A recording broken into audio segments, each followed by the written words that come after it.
In হুয়া ইল্লা ওয়াহিয়ুন ইউহা। আমার নবী নফসকে অনুসরণ করে, প্রবৃত্তিকে অনুসরণ করে কোনো কথা বলেন না। আমার নবী যেটা বলেন সেটা হলো ওহী। আমি যা বলতে বলি তাই তিনি বলেন। ওয়ালাউ তাকাওয়ালা আলাইনা বা'দাল আকাবিল। আমার নবী যদি নিজের থেকে বানিয়ে কোনো কথা যদি কোরআনের ভিতরে আমার নামে চালায় দিতেন, আমি আল্লাহ রাব্বুল আলামিন আমার নবীর ডান হাতকে চেপে ধরতাম, আর তার কণ্ঠ নালীকে আমি আল্লাহ রাব্বুল আলামিন কেটে ফেলে দিতাম। তিনি যা বলেছেন সব কার কথা? আল্লাহ পাকের কথা। তিনি হচ্ছেন গোটা বিশ্বের সর্বশ্রেষ্ঠ চরিত্রের আধার। তার চরিত্রের সার্টিফিকেট আল্লাহ পাক দিচ্ছেন। চরিত্রের সার্টিফিকেট কে দিলেন? আল্লাহ পাক দিয়েছেন। কোরআনে কারীমের মধ্যে আল্লাহ রাব্বুল আলামিন বলেন, ওয়া ইন্নাকা লাআলা খুলুকিন আযীম। নবী হে, আপনি হচ্ছেন পুত পবিত্র চরিত্রের উপরে প্রতিষ্ঠিত। সুবহানাল্লাহি ওয়া বিহামদিহি। আপনি শ্রেষ্ঠ চরিত্রের উপরে প্রতিষ্ঠিত। দেখুন, রাসূল করিম সাল্লাল্লাহু আলাইহি ওয়াসাল্লাম নবুয়ত পাওয়ার পর যখন তিনি ঘরে প্রবেশ করেছেন, সর্বপ্রথম হযরত জিবরাইলের সঙ্গে জীবনের প্রথম দেখা। ভয় পেয়েছেন, শরীরে জ্বর এসেছে, এবং হযরতে খাদিজাকে গিয়ে বলছেন যে আমাকে ঢেকে দাও, আমি ভয় পেয়েছি। হযরতে খাদিজাতুল কুবরা রাদিয়াল্লাহু তাআলা আনহা তিনি রাসূলকে বলছেন, আবুল কাসেম, হে কাসেমের পিতা, আপনার ভয় পাওয়ার কোনো কারণ নাই। আপনাকে জিন বা শয়তান কোনো অনিষ্ট করতে পারে না, কারণ আপনি এতিমদেরকে, মিসকিনদেরকে খেতে দেন, আপনি বিধবাকে আশ্রয় দেন, আপনি প্রতিবেশীর হক আদায় করেন, আপনি আত্মীয়দের হক আদায় করেন। কি সার্টিফিকেট দিচ্ছেন? স্ত্রী তো স্বামীর জন্য ভালোবাসা দিতে পারে, মহব্বত দিতে পারে, জান দিতে পারে, কিন্তু ঈমান তো আনতে পারে না। ঈমান আনা তো এত সহজ ব্যাপার না। কিন্তু রাসূল করিম সাল্লাল্লাহু আলাইহি ওয়াসাল্লাম যখন তাকে তাওহীদের দাওয়াত দিলেন, রিসালাতের দাওয়াত দিলেন, এবং বললেন আমি নবী, হযরত খাদিজা এক মুহূর্ত দেরি করেন। হযরতে খাদিজা তার কাছে রাসূলুল্লাহ যখন রিসালাতের দাওয়াত পেশ করলেন, সঙ্গে সঙ্গে হযরত খাদিজা পড়ে নিলেন, লা ইলাহা ইল্লাল্লাহু মুহাম্মাদুর রাসূলুল্লাহ। জোরে সোরে পড়েন, লা ইলাহা ইল্লাল্লাহ, লা ইলাহা ইল্লাল্লাহ।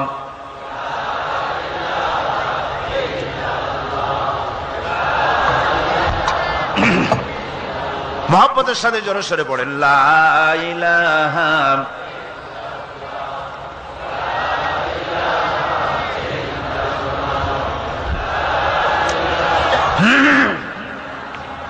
লা ইলাহা ইল্লাল্লাহু মুহাম্মাদুর রাসূলুল্লাহ। আমার বন্ধুগণ, রাসূল করিম সাল্লাল্লাহু আলাইহি ওয়াসাল্লামের উপরে স্ত্রী ঈমান আনলেন। খাদেম ছিলেন হযরতে যায়েদ। খাদেম তো তার প্রভুর জন্য জান দিতে পারে, মাল দিতে পারে, মহব্বত করতে পারে, সব পারে। খাদেম ঈমান আনতে পারে না, যেহেতু খাদেমের কাছে তার সাহেবের ইনস এন্ড আউট, তার ভেতর বাইরে সবকিছুই পরিষ্কার থাকে। হযরতে রাসূলের খাদেম ছিলেন হযরতে যায়েদ। হযরত যায়েদ তার উপরে যখন 15 বছর খাদেম ছিলেন রাসূলুল্লাহ, হুজুর যখন তার কাছে দাওয়াত পেশ করলেন, যখন রিসালাতের দাওয়াত পেশ করলেন, তাওহীদের দাওয়াত দিলেন, খাদেম যায়েদ একটু চিন্তা করলেন না, সাথে সাথে পড়লেন, লা ইলাহা ইল্লাল্লাহু মুহাম্মাদুর রাসূলুল্লাহ। রাসূলের বন্ধু ছিলেন হযরত আবু বকর সিদ্দিক রাদিয়াল্লাহু তাআলা আনহু। 20 বছরের বন্ধু। কত বছরের বন্ধু? 20 বছর। 20 বছর বসে একজন বন্ধু আর একজন বন্ধুকে চিনতে মোটেই কিছু বাকি থাকে না। হযরত আবু বকর রাদিয়াল্লাহু তাআলা আনহু তার কাছে যখন রাসূলুল্লাহ নবুয়তের দাওয়াত পেশ করলেন, হযরতে আবু বকর রাদিয়াল্লাহু তাআলা আনহু এক মুহূর্ত দেরি করেন নাই, বলেছেন আপনার চরিত্র নবুয়তের চরিত্র। আগেই বুঝতে পেরেছি সাধারণ মানুষের চরিত্র এমন হতে পারে না। তিনিও কালেমা পড়ে মুসলমান হয়ে গেলেন। সাহাবায়ে কেরাম রাসূলের প্রতি এই মহব্বত, এই শ্রদ্ধা তারা পোষণ করেছেন। নবী তার চরিত্র দিয়ে মানুষের সামনে নিজেকে প্রকাশ করেছেন। তার চরিত্র দুই রকম ছিল না, চরিত্র একরকম ছিল, ব্যক্তিগত চরিত্র আর পারিবারিক চরিত্র চরিত্র দুরকম না। তার ব্যক্তিগত যে চরিত্র ওইটাই ছিল তার ঘরের চরিত্র, যেটা ছিল ঘরের সেটাই ছিল বাইরের। হযরত আয়েশা সিদ্দিকা রাদিয়াল্লাহু তাআলা আনহা সাহাবীদের প্রশ্নের জবাবে বলেছেন, রাসূলের চরিত্র হচ্ছে কোরআন। রাসূলের চরিত্র কি? কোরআন। রাসূলুল্লাহ এই পৃথিবীতে কেন আসছেন? আসার কারণ হলো তিনি হচ্ছেন আদর্শ। আল্লাহর নবী বলেছেন, লাকাদ কানা লাকুম ফি রাসূলিল্লাহি উসওয়াতুন হাসানাহ, তোমাদের জন্য গ্রহণযোগ্য মহত্তম আদর্শ হতেছে তোমাদের রাসূল। তোমাদের রাসূলের ভিতরেই তোমাদের আদর্শ রয়েছে, তার কাছ থেকে তোমরা আদর্শ গ্রহণ করো। তিনি এতিমের আদর্শ, শিশুর আদর্শ, কিশোরদের আদর্শ, যুবকের আদর্শ, তরুণের আদর্শ, বৃদ্ধের আদর্শ, পিতার আদর্শ, নানার আদর্শ, স্বামীর আদর্শ, সেনাপতির আদর্শ, শ্রমিকের আদর্শ, রাষ্ট্রপ্রধানেরও সকলের জন্য আদর্শ। যেই যুগে বেহায়াপনার উলঙ্গপনা দিয়েছিল সমাজ ভর্তি, আল্লাহর ঘর তাওয়াফ করে নারী আর পুরুষেরা উলঙ্গ হয়ে, সেই যুগে রাসূলুল্লাহ যখন কাবা শরীফ রিকনস্ট্রাকশন হচ্ছিল, পুনর্নির্মাণ হচ্ছিল, তখন তিনি বহন করছিলেন পাথরগুলি মাথায় করে। তার চাচা তাকে বললেন, তোমার তো বড্ড কষ্ট হচ্ছে, তুমি এখন এইটাকে ঘাড়ের উপরে, লুঙ্গিটা খুলা ঘাড়ের উপরে রেখে তারপর এটা বহন করো। হুজুর যখন লুঙ্গির গিরায় হাত দিয়েছেন খুলবেন এই চিন্তা করে ঘাড়ের উপরে রেখে পাথর বহন করবেন, লুঙ্গির গিটে হাত দিয়েছেন, খোলেন নাই। লুঙ্গির গিটের উপরে হাত রেখে তিনি চিন্তা করলেন, এতগুলি লোকের সামনে কাপড়টা খুললে পরে কি শরম হবে। কাপড় তো খোলেনি নাই, শুধু খুললে পরে কি লজ্জা হবে। এই আগাম শরমের অনুভূতিতে মুহাম্মদ সাল্লাল্লাহু আলাইহি ওয়াসাল্লাম বেহুশ হয়ে জমিনের উপরে পড়ে গিয়েছেন। আদর্শ কাকে বলে?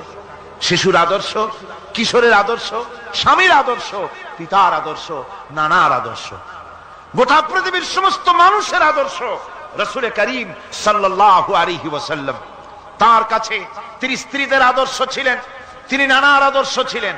ইমাম হোসাইনকে তিনি কোলে নিচ্ছেন, ঘাড়ে উঠছে বাচ্চা, বুকের উপরে উঠছে। একজন সাহাবী বলছেন, হুজুর বাচ্চা পেলে আপনি এত আদর করেন, আমার তো ৬-৭টা ছেলে মেয়ে, আমি মোটে কোলেও নি না, আর জীবনে একবার সুমাও খাই না, আমার মোটে ইচ্ছাই করে না। হুজুর বললেন, আল্লাহ যদি তোমার দিলের মধ্যে রহম পয়দা না করেন তো আমি কি করতে পারি? হুজুর বাচ্চাকে নিয়ে আদর করছেন। ইমাম হোসেনকে বলছেন, হোসেন কে বড় বলো তো, তুমি বড় না আমি বড়? হোসেন বলছেন, নানাজি আমি আপনার থেকে বড়। আশ্চর্য কথা, তুমি আমার থেকে বড় কিভাবে? হোসেন বলছেন, নানাজি বলুন তো আপনার পিতার নাম কি? হুজুর বলছেন, আমার পিতার নাম আব্দুল্লাহ। হোসেন বলছেন, এই আব্দুল্লাহ এই পর্যন্তই শেষ, আপনি তো আমার পিতার মতো পিতা পান নাই, আমার আব্বার মতো আব্বা আপনার আছে। আমার আব্বাকে বলা হয় আসাদুল্লাহিল গালিব, সমস্ত কাফেরদের জন্য বিজয়ী বীর বাঘ আমার আব্বা। এবং আমার আব্বা সম্পর্কে আপনি বলেছেন, আনা মাদিনাতুল ইলম ওয়া আলিয়ুম বাবুহা, আমি হচ্ছে একটি জ্ঞানের রাজ্য আর আলী হচ্ছে সেই রাজ্যে প্রবেশের প্রধান তরুণ। আমার বাপের মতো বাপ আছে আপনার? হুজুর আশ্চর্য হয়ে গেলেন, বাচ্চা বলে কি? হোসেন বলছেন, নানাজি এবার কন্ত দেখি, এবার বলুন তো দেখি আপনার মায়ের নাম কি? হুজুর বলছেন, আমার মায়ের নাম আমেনা। হযরত হোসেন বলছেন, এই আমেনা পর্যন্তই শেষ, কয়জনে চিনবে কর? আমার মায়ের মতো একটা মা আপনার আছে? আমার মায়ের মতো একটা মা আপনি পেয়েছেন? আমার মাকে চেনেন? আমার মা হচ্ছেন জান্নাতের সাইয়্যিদাতুন নিসা, জান্নাতের সমস্ত মহিলাদের সরদারিনী আমার মা ফাতিমাতুজ জাহরা রাদিয়াল্লাহু তাআলা আনহা। আমার মায়ের মতো একটা মা আপনি পেয়েছেন? হোসেন বলছেন, নানাজি আরো বলবো নাকি? কয় হ্যাঁ বলো। বলছেন, নানাজি এবার কন্ত দেখি আপনার নানার নাম কি? হুজুর বলছেন, আমার নানার নাম আব্দুল ওয়াহাব। হোসেন বলছেন, এবার আপনি মানুষের কাছে জিজ্ঞেস করেন কয়জন এই আব্দুল ওয়াহাব রয়েছেন? আপনি কি আমার নানার মতো একটা নানা পেয়েছেন? আমার নানাকে আপনি জানেন? আমার নানা সাইয়্যিদুল মুরসালিন, আশরাফুল আম্বিয়া, রাহমাতুল লিল আলামিন, বিশ্বনবী জনাবে মুহাম্মদ রাসূলুল্লাহ সাল্লাল্লাহু আলাইহি ওয়াসাল্লাম।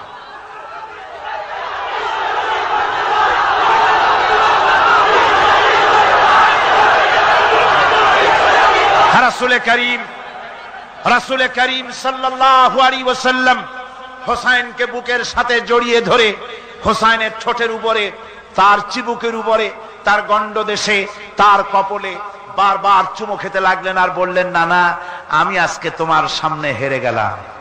সুবহানাল্লাহ ওয়া বিহামদিহি। কি আদর করতেন তিনি বাচ্চাদেরকে। রাসূলুল্লাহ রাস্তা দিয়ে যেতেন আর বাচ্চারা খেলাধুলা ছেড়ে রাসূলের কাছে ছুটে আসতো। একবার তো রাসূলুল্লাহ একটা বাচ্চার মাথায় হাত বুলিয়ে খেলা ছেড়ে দিয়ে ছুটে আসছে। হুজুর তাকে জিজ্ঞেস করলেন, তোমার সাথে যে পাখিটা থাকতো সেই লাল পাখিটা কই? ছেলে তো কেঁদে ফেললো। ছেলে বলে ফেললো যে আপনি বিশ্বনবী, আমি একটা ছোট্ট মানুষ, আমার পাখির খবর আপনি রাখেন। সুবহানাল্লাহ ওয়া বিহামদিহি। রাসূলুল্লাহ তার চরিত্র দিয়ে মানুষকে জয় করেছিলেন, মুহাব্বত দিয়ে। তরবারি দিয়ে ইসলাম প্রতিষ্ঠিত হয় নাই, ইসলাম এসেছে মুহাব্বত দিয়ে, উদারতা দিয়ে, ভালোবাসা দিয়ে। তরবারি দিয়ে ইসলাম বিজয় হয় নাই পৃথিবীর বুকে। পিতামাতার প্রতি ভালোবাসা ইসলামের এক মহান শিক্ষা, যা দেখতে পাওয়া যায় রাসূলুল্লাহ সাল্লাল্লাহু আলাইহি ওয়াসাল্লামের চরিত্রে। আল্লাহ রাব্বুল আলামিন বলেন, وَقُلْ لَهُمَا قَوْلًا كَرِيمًا। মা বাবার সঙ্গে সম্মানজনক কথা বলো, খবরদার বেয়াদবি করবে না।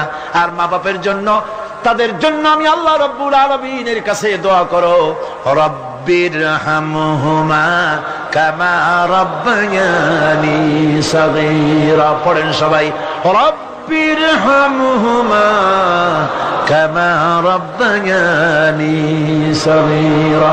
আল্লাহ রাব্বুল আলামিন শিখাই দিলেন, বান্দারে তোর মা বাপের জন্য আমার কাছে দোয়া কর, আয় আল্লাহ আমার মা বাপ যেমন ছোট্টবেলায় আমাকে স্নেহের কোলে লালন পালন করেছে, মাবুদ গো আমার মা বাপকে তোমার রহমতের কোলে লালন পালন করো। আল্লাহ শিখাই দিচ্ছে। হাদিস শরীফ এসেছে, হুজুর বসে আছেন মসজিদে নববীতে, সাহাবায়ে কেরাম বসা। এক বৃদ্ধা মহিলা প্রবেশ করেছেন মসজিদে, হুজুর তাকে দেখে দাঁড়ায় গেলেন। মহিলা আসার পর নবীজি নিজের গায়ের চাদর বিছিয়ে দিলেন। মহিলা চলে যাওয়ার পর সাহাবায়ে কেরাম জিজ্ঞেস করলেন, হুজুর একজন সাধারণ মেয়ে লোকের জন্য হুজুর নিজের চাদর বিছাইলেন, বুঝলাম না ফজিলত কি, চিনলাম না মেয়ে লোকটাকে। হুজুর বলেন, সাহাবীরা চাদর তো ভালো, হক তো আদায় করতে পারি নাই, চিনতে পারো নাই, তোমরা বুঝতে পারো নাই। আমি দুনিয়া আসার পর আমার মায়ের দুধ আমার কিসমতে তেমন হয় নাই, আমি আমার মায়ের যত্ন তেমন পাই নাই, স্নেহ আদর তেমন পাই নাই।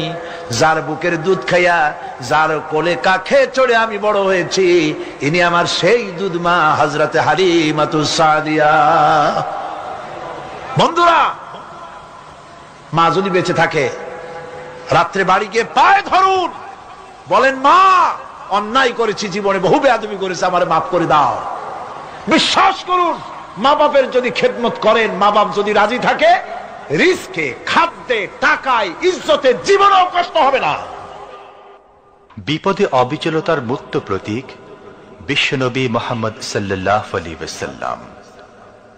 সর্ব অবস্থায় আল্লাহর উপর ভরসা করে ধৈর্য ধরার ক্ষেত্রে তিনি স্থাপন করেছিলেন এক অনন্য দৃষ্টান্ত।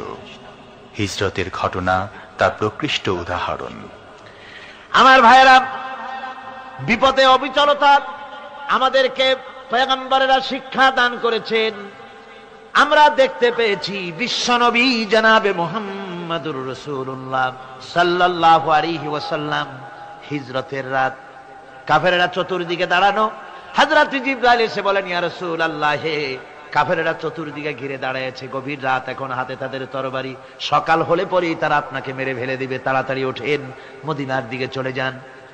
আল্লাহ নবী ঘুমের থেকে জেগে হযরত আলীকে ডেকে বলেন, আলী, আল্লাহ অর্ডার করেছেন আমি মদিনায় চললাম, আমার বিছানার পরে আমার চাদর গায়ে দিয়ে শুয়ে থাকো।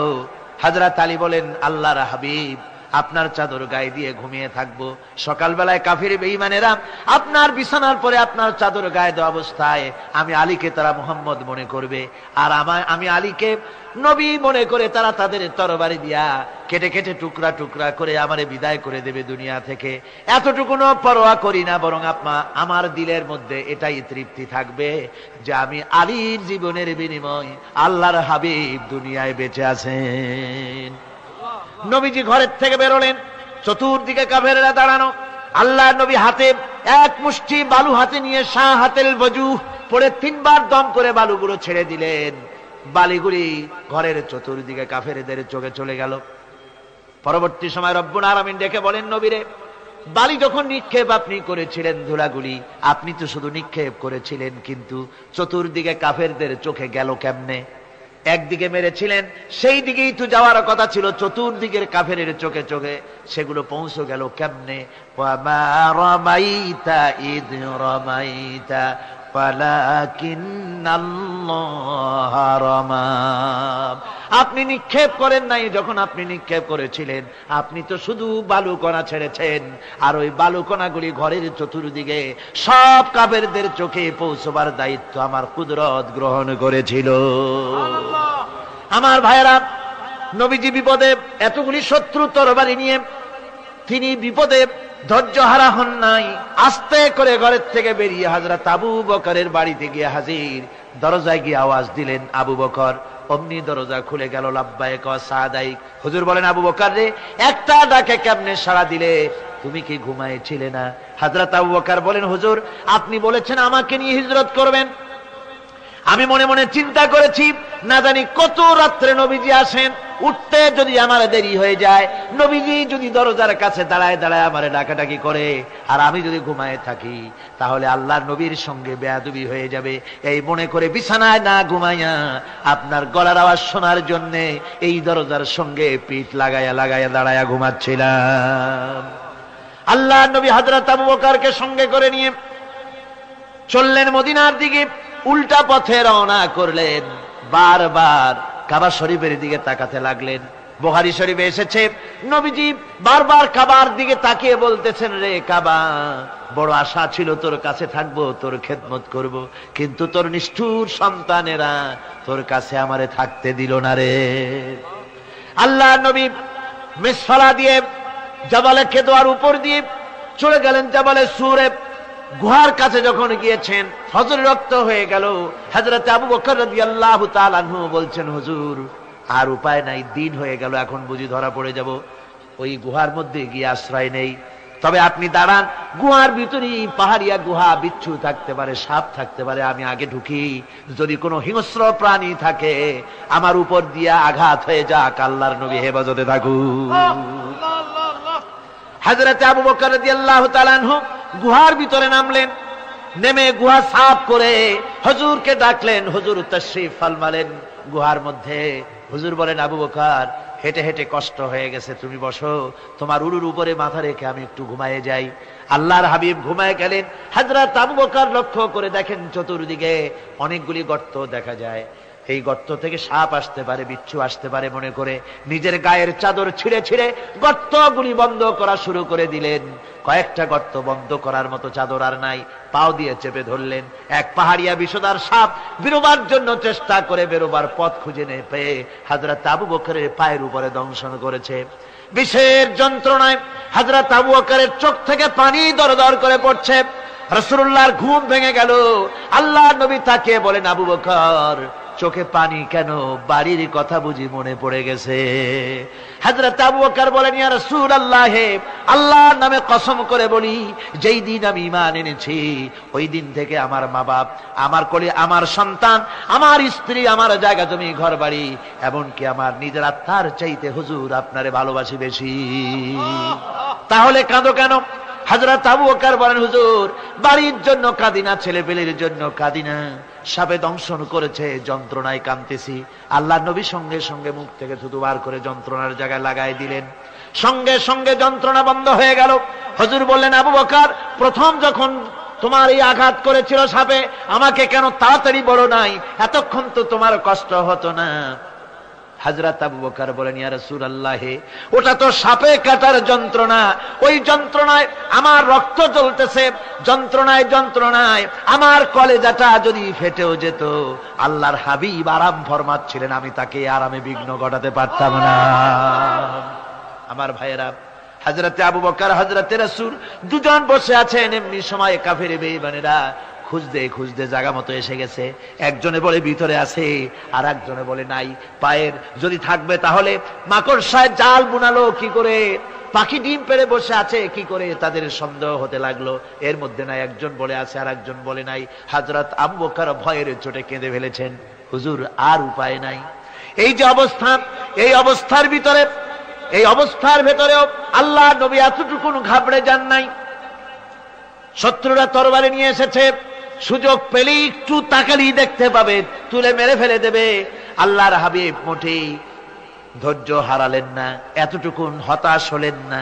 আল্লাহ পাকের হাবিব তার সাথীকে কি বললেন তখন কোরআনে কারীম সূরা তাওবার মধ্যে আল্লাহ তা উদ্ধৃত করেছেন মুমিনদের জন্য। ইযহুমা ফিল গার ইয ইয়াকুলু লিসাহিবিহি লা তাহজান ইন্নাল্লাহা মা'ানা। ও আমার সাথী, ও বন্ধু, ভয় করো না, চিন্তা করো না, আমরা মাইনরিটি নই, আমরাই মেজরিটি।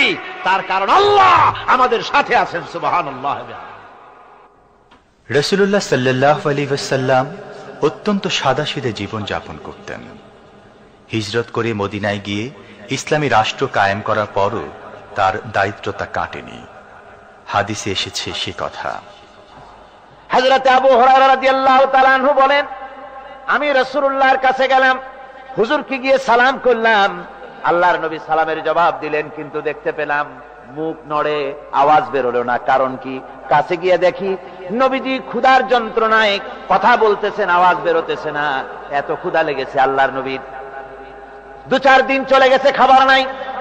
রাসূলুল্লাহ সমস্ত গনিমতের মাল, যাকাত সদকার মালগুলি, খাদ্য দ্রব্যগুলি দুহাতে বিতরণ করেছেন। নিজের পেটে খাবার নাই, মানুষকে দিতেছেন। দিতে দিতে এশার নামাজ পড়ে নবীজি ঘরের মধ্যে প্রবেশ করে হযরত আয়েশা সিদ্দিকা রাদিয়াল্লাহু তাআলা আনহাকে ডেকে বলেন, আয়েশা রে, সারাদিন কষ্ট করেছি, দারুণ ক্ষুধা লেগেছে, তাড়াতাড়ি করে কিছু খাবার আমারে এনে দাও।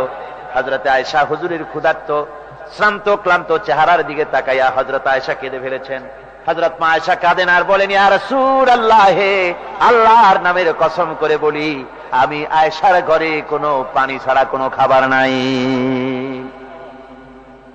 এই ছিল রাসূলের আদর্শ। হাদিস শরীফে এসেছে, আল্লাহর নবী বলেন, তোমরা যদি রাষ্ট্রীয় ক্ষমতায় যাও, বাড়ি না থাকলে সরকারি খরচ একটা বাড়ি নিতে পারো।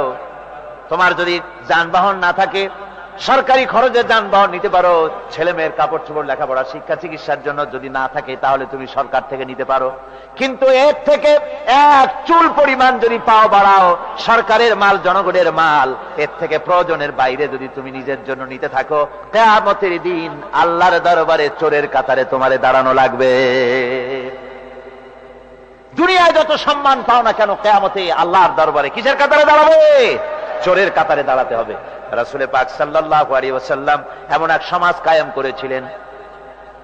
আমার হতাশাগ্রস্ত ছাত্ররা, যেসব ছাত্ররা সমাজতন্ত্র তোমরা করো, যারা সমাজতন্ত্র করতে হতাশাগ্রস্ত হয়েছে, এখন যাব কোথায় বলে হতাশ হয়ে গিয়েছো তোমরা, আমরা তোমাদেরকে দাওয়াত দেই, কোরআনের মাহফিল থেকে দাওয়াত দেই, ফিরে আসো। হতাশ হওয়ার কোনো কারণ নাই। লেনিন মরার, ও মরে গেছে। কার্ল মার্কস মরার, মরে গেছে, পচে গেছে, গলে গেছে, দুনিয়া থেকে শেষ হয়ে গিয়েছে। আল্লাহর নবীর নেতৃত্ব, সূর্য যতদিন উঠবে আর ডুববে, নবীজির নেতৃত্ব শেষ হবে না। ওই নেতৃত্বে আসো, রাসূলের নেতৃত্ব মেনে নাও, কোরআনের শাসন মেনে নাও, তাহলেই শান্তি পাবে তোমরা।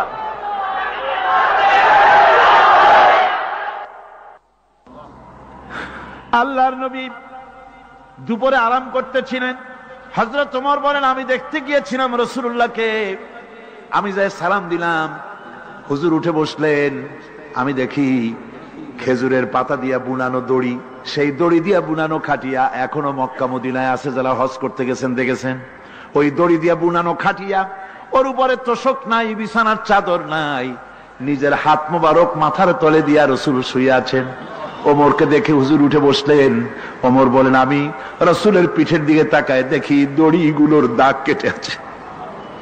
আমি সহ্য করতে পারলাম না, আমি শিশুর মতো ডুকরে কেঁদে উঠলাম, বললাম, ইয়া রাসূলুল্লাহ, এই পৃথিবীর কাফির বেঈমানেরা এত শান্তি করলো দুনিয়ায়, আর আল্লাহর হাবিবের পিঠে দড়ির দাগ বরদাস্ত করতে পারছি না।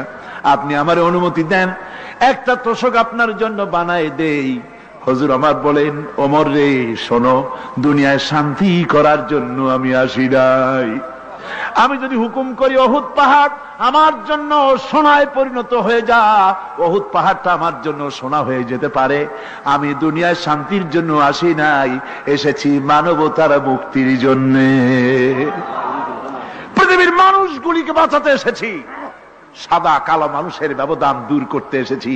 রাসূলুল্লাহ নারীর অধিকার দিলেন, সাদা কালা মানুষের ব্যবধান দূর করে দিলেন। পাহাড় সমান উঁচা সাদা কালা মানুষের অধিকারকে প্রতিষ্ঠিত করলেন, বললেন মানুষে মানুষে কোনো পার্থক্য নাই। আরবের উপরে অনারবের, অনারবের উপরে আরবের, ভাষার সাদার উপরে কালোর, কালোর উপরে সাদার, কোন বর্ণ বৈষম্য ইত্যাদি দিয়ে মানুষের ফজিলত হয় না।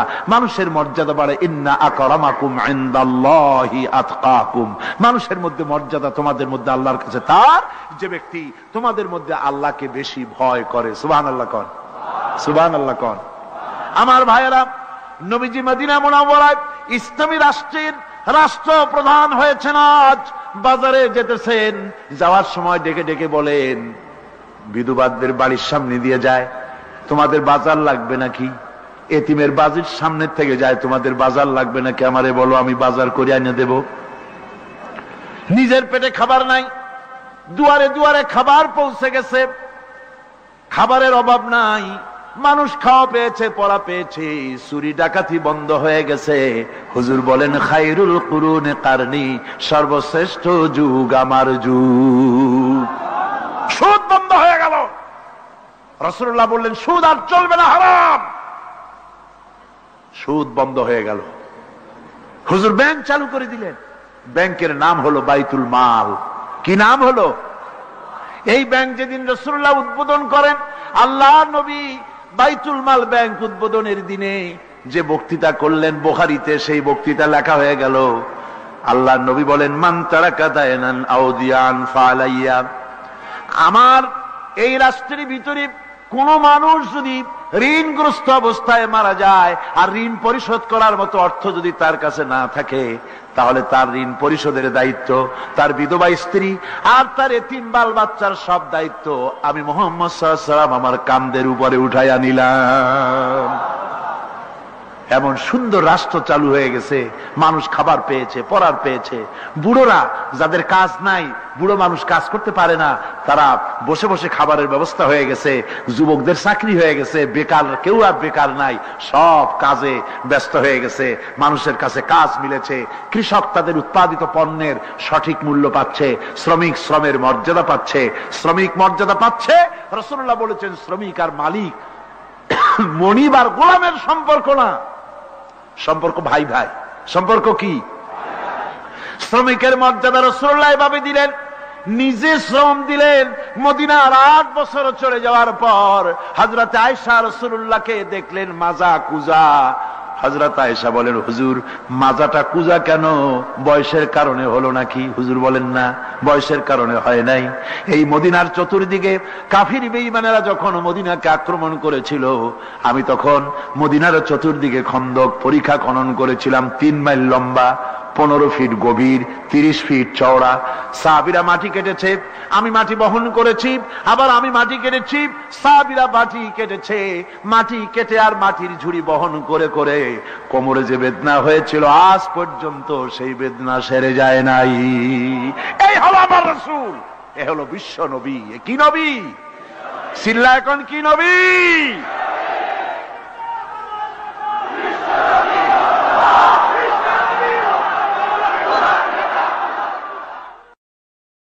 হুকুম করি উহুদ পাহাড় আমার জন্য সোনায় পরিণত হয়ে যা, উহুদ পাহাড়টা আমার জন্য সোনা হয়ে যেতে পারে। আমি দুনিয়ায় শান্তির জন্য আসি নাই, এসেছি মানবতার মুক্তির জন্য। পৃথিবীর মানুষগুলিকে বাঁচাতে এসেছি, সাদা কালো মানুষের ব্যবধান দূর করতে এসেছি।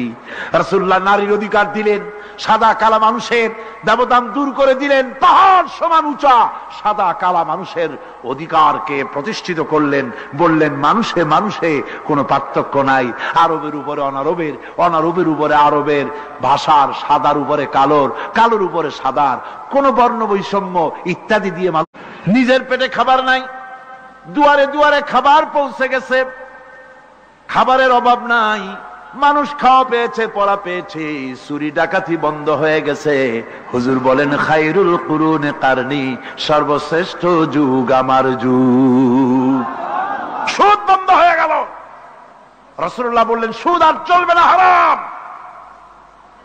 সুদ বন্ধ হয়ে গেল। হুজুর ব্যাংক চালু করে দিলেন। ব্যাংকের নাম হলো বাইতুল মাল। কি নাম হলো? এই ব্যাংক যেদিন রাসূলুল্লাহ উদ্বোধন করেন, আল্লাহর নবী বাইতুল মাল ব্যাংক উদ্বোধনের দিনে যে বক্তৃতা করলেন, বুখারীতে সেই বক্তৃতা লেখা হয়ে গেল। আল্লাহর নবী বলেন মান তারাকা দায়নান আউদিয়ান ফালাইয়া, আমার এই রাষ্ট্রের ভিতরে কোন মানুষ যদি ঋণগ্রস্ত অবস্থায় মারা যায় আর ঋণ পরিশোধ করার মতো অর্থ যদি তার কাছে না থাকে, তাহলে তার ঋণ পরিশোধের দায়িত্ব, তার বিধবা স্ত্রী আর তার এতিম বাল বাচ্চার সব দায়িত্ব আমি মুহাম্মদ সাল্লাল্লাহু আলাইহি ওয়াসাল্লাম আমার কাঁধের উপরে উঠাইয়া নিলাম। এমন সুন্দর রাষ্ট্র চালু হয়ে গেছে, মানুষ খাবার পেয়েছে, পড়ার পেয়েছে। বুড়োরা যাদের কাজ নাই, বুড়ো মানুষ কাজ করতে পারে না, তারা বসে বসে খাবারের ব্যবস্থা হয়ে গেছে। যুবকদের চাকরি হয়ে গেছে, বেকার কেউ আর বেকার নাই, সব কাজে ব্যস্ত হয়ে গেছে। মানুষের কাছে কাজ মিলেছে। কৃষক তাদের উৎপাদিত পণ্যের সঠিক মূল্য পাচ্ছে, শ্রমিক শ্রমের মর্যাদা পাচ্ছে। শ্রমিক মর্যাদা পাচ্ছে। রাসূলুল্লাহ বলেছেন শ্রমিক আর মালিক, মনিব আর গোলামের সম্পর্ক না, সম্পর্ক ভাই ভাই। সম্পর্ক কি? শ্রমিকের মর্যাদা রাসূলুল্লাহ এভাবে দিলেন, নিজে শ্রম দিলেন। মদিনার 8 বছর চলে যাওয়ার পর হযরত আয়েশা রাসূলুল্লাহকে দেখলেন মাজা কুজা। হযরত আয়েশা বলেন হুজুর মাজাটা কুজা কেন? বয়সের কারণে হলো নাকি? হুজুর বলেন না, বয়সের কারণে হয় নাই। এই মদিনার চতুর্দিকে কাফির বেঈমানেরা যখন মদিনাকে আক্রমণ করেছিল, আমি তখন মদিনার চতুর্দিকে খন্দক পরিখা খনন করেছিলাম, 3 মাইল লম্বা, 15 ফিট গভীর, 30 ফিট চওড়া। সাহাবীরা মাটি কেটেছে, আমি মাটি বহন করেছি, আবার আমি মাটি কেটেছি, সাহাবীরা মাটি কেটেছে। মাটি কেটে আর মাটির ঝুড়ি বহন করে করে কোমরে যে বেদনা হয়েছিল আজ পর্যন্ত সেই বেদনা সেরে যায় নাই। এই হলো আমার রাসূল, এ হলো বিশ্ব নবী। কি নবী? সিল্লা এখন কি নবী?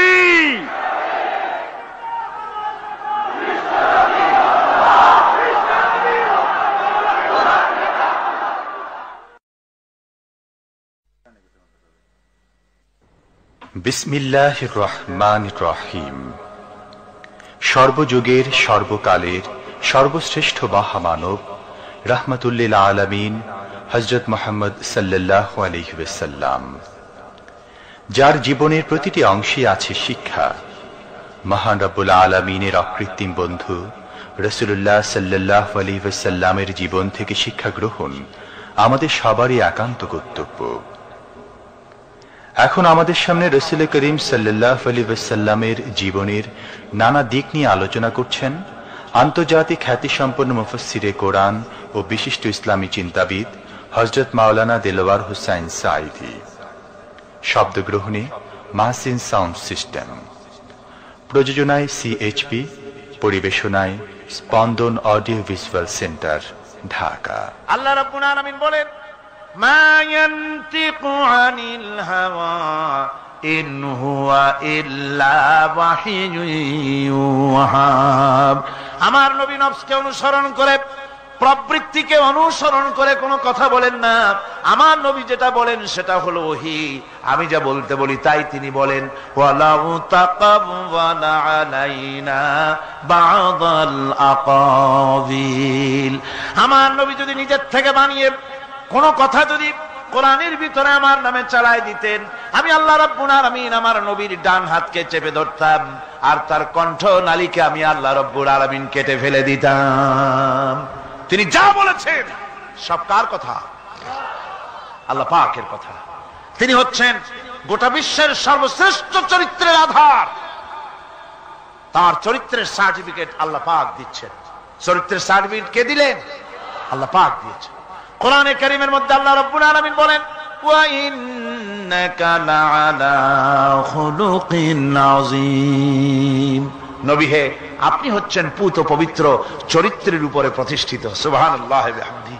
আপনি শ্রেষ্ঠ চরিত্রের উপরে প্রতিষ্ঠিত। দেখুন রাসূল করিম সাল্লাল্লাহু আলাইহি ওয়াসাল্লাম নবুয়ত পাওয়ার পর যখন তিনি ঘরে প্রবেশ করেছেন, সর্বপ্রথম হযরত জিবরাইলের সঙ্গে জীবনের প্রথম দেখা, ভয় পেয়েছেন, শরীরে জ্বর এসেছে এবং হযরতে খাদিজাকে গিয়ে বলছেন যে আমাকে ঢেকে দাও, আমি ভয় পেয়েছি। হযরতে খাদিজাতুল কুবরা রাদিয়াল্লাহু তাআলা আনহা তিনি রাসূলকে বলছেন, আবুল কাসেম, হে কাসেমের পিতা, আপনার ভয় পাওয়ার কোনো কারণ নাই, আপনাকে জিন বা শয়তান কোনো অনিষ্ট করতে পারে না, কারণ আপনি এতিমদেরকে, মিসকিনদেরকে খেতে দেন, আপনি বিধবাকে আশ্রয় দেন, আপনি প্রতিবেশীর হক আদায় করেন, আপনি আত্মীয়দের হক আদায় করেন। কি সার্টিফিকেট দিচ্ছেন? স্ত্রী তো স্বামীর জন্য ভালোবাসা দিতে পারে, মহব্বত দিতে পারে, জান দিতে পারে, কিন্তু ঈমান তো আনতে পারে না। ঈমান আনা তো এত সহজ ব্যাপার না। কিন্তু রাসূল করিম সাল্লাল্লাহু আলাইহি ওয়াসাল্লাম যখন তাকে তাওহীদের দাওয়াত দিলেন, রিসালাতের দাওয়াত দিলেন এবং বললেন আমি নবী, হযরত খাদিজা এক মুহূর্ত দেরি করেন। হযরতে খাদিজা তার কাছে রাসূলুল্লাহ যখন রিসালাতের দাওয়াত পেশ করলেন, সঙ্গে সঙ্গে হযরত খাদিজা পড়ে নিলেন লা ইলাহা ইল্লাল্লাহু মুহাম্মাদুর রাসূলুল্লাহ। জোরে জোরে পড়েন লা ইলাহা ইল্লাল্লাহ, লা ইলাহা ইল্লাল্লাহ।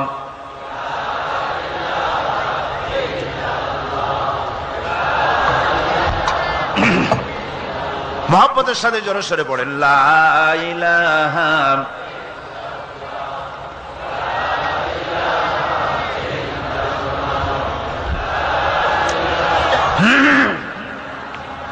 লা ইলাহা ইল্লাল্লাহু মুহাম্মাদুর রাসূলুল্লাহ। আমার বন্ধুগণ, রাসূল করিম সাল্লাল্লাহু আলাইহি ওয়াসাল্লামের উপরে স্ত্রী ঈমান আনলেন। খাদেম ছিলেন হযরতে যায়েদ। খাদেম তো তার প্রভুর জন্য জান দিতে পারে, মাল দিতে পারে, মহব্বত করতে পারে, সব পারে। খাদেম ঈমান আনতে পারে না, যেহেতু খাদেমের কাছে তার সাহেবের ইনস এন্ড আউট, তার ভেতর বাইরে সবকিছুই পরিষ্কার থাকে। হযরতে রাসূলের খাদেম ছিলেন হযরতে যায়েদ। হযরত যায়েদ তার উপরে যখন 15 বছর খাদেম ছিলেন রাসূলুল্লাহ, হুজুর যখন তার কাছে দাওয়াত পেশ করলেন, যখন রিসালাতের দাওয়াত পেশ করলেন, তাওহীদের দাওয়াত দিলেন, খাদেম যায়েদ একটু চিন্তা করলেন না, সাথে সাথে পড়লেন লা ইলাহা ইল্লাল্লাহু মুহাম্মাদুর রাসূলুল্লাহ। রাসূলের বন্ধু ছিলেন হযরত আবু বকর সিদ্দিক রাদিয়াল্লাহু তাআলা আনহু। 20 বছরের বন্ধু। কত বছরের বন্ধু? 20 বছর। 20 বছর বসে একজন বন্ধু আর একজন বন্ধুকে চিনতে মোটেই কিছু বাকি থাকে না। হযরত আবু বকর রাদিয়াল্লাহু তাআলা আনহু তার কাছে যখন রাসূলুল্লাহ নবুয়তের দাওয়াত পেশ করলেন, হযরতে আবু বকর রাদিয়াল্লাহু তাআলা আনহু এক মুহূর্ত দেরি করেন নাই, বলেছেন আপনার চরিত্র নবুয়তের চরিত্র। আগেই বুঝতে পেরেছি সাধারণ মানুষের চরিত্র এমন হতে পারে না। তিনিও কালেমা পড়ে মুসলমান হয়ে গেলেন। সাহাবায়ে কেরাম রাসূলের প্রতি এই মহব্বত, এই শ্রদ্ধা তারা পোষণ করেছেন। নবী তার চরিত্র দিয়ে মানুষের সামনে নিজেকে প্রকাশ করেছেন। তার চরিত্র দুই রকম ছিল না, চরিত্র একরকম ছিল। ব্যক্তিগত চরিত্র আর পারিবারিক চরিত্র দুরকম না। তার ব্যক্তিগত যে চরিত্র ওইটাই ছিল তার ঘরের চরিত্র, যেটা ছিল ঘরের সেটাই ছিল বাইরের। হযরত আয়েশা সিদ্দিকা রাদিয়াল্লাহু তাআলা আনহা সাহাবীদের প্রশ্নের জবাবে বলেছেন রাসূলের চরিত্র হচ্ছে কোরআন। রাসূলের চরিত্র কি? কোরআন। রাসূলুল্লাহ এই পৃথিবীতে কেন আসছেন? আসার কারণ হলো তিনি হচ্ছেন আদর্শ। আল্লাহর নবী বলেছেন লাকাদ কানা লাকুম ফি রাসূলিল্লাহি উসওয়াতুন হাসানাহ, তোমাদের জন্য গ্রহণযোগ্য মহত্তম আদর্শ হতেছে তোমাদের রাসূল। তোমাদের রাসূলের ভিতরে তোমাদের আদর্শ রয়েছে, তার কাছ থেকে তোমরা আদর্শ গ্রহণ করো। তিনি এতিমের আদর্শ, শিশুর আদর্শ, কিশোরদের আদর্শ, যুবকের আদর্শ, তরুণের আদর্শ, বৃদ্ধের আদর্শ, পিতার আদর্শ, নানার আদর্শ, স্বামীর আদর্শ, সেনাপতির আদর্শ, শ্রমিকের আদর্শ, রাষ্ট্রপ্রধানেরও সকলের জন্য আদর্শ।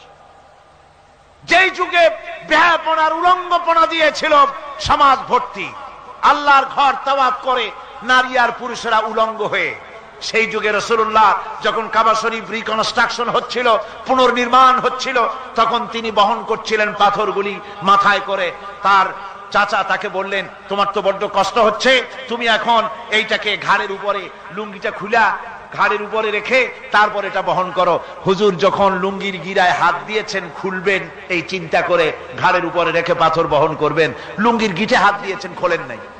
লুঙ্গির গিটের উপরে হাত রেখে তিনি চিন্তা করলেন এতগুলি লোকের সামনে কাপড়টা খুললে পরে কি শরম হবে। কাপড়টা খোলেনি নাই, শুধু খুললে পরে কি লজ্জা হবে। এই আগাম শরমের অনুভূতিতে মুহাম্মদ সাল্লাল্লাহু আলাইহি ওয়াসাল্লাম বেহুশ হয়ে জমিনের উপরে পড়ে গেছেন। আদর্শ কাকে বলে? শিশুর আদর্শ, কিশোরের আদর্শ, স্বামীর আদর্শ, পিতার আদর্শ, নানার আদর্শ, গোটা পৃথিবীর সমস্ত মানুষের আদর্শ রাসূল করিম সাল্লাল্লাহু আলাইহি ওয়াসাল্লাম।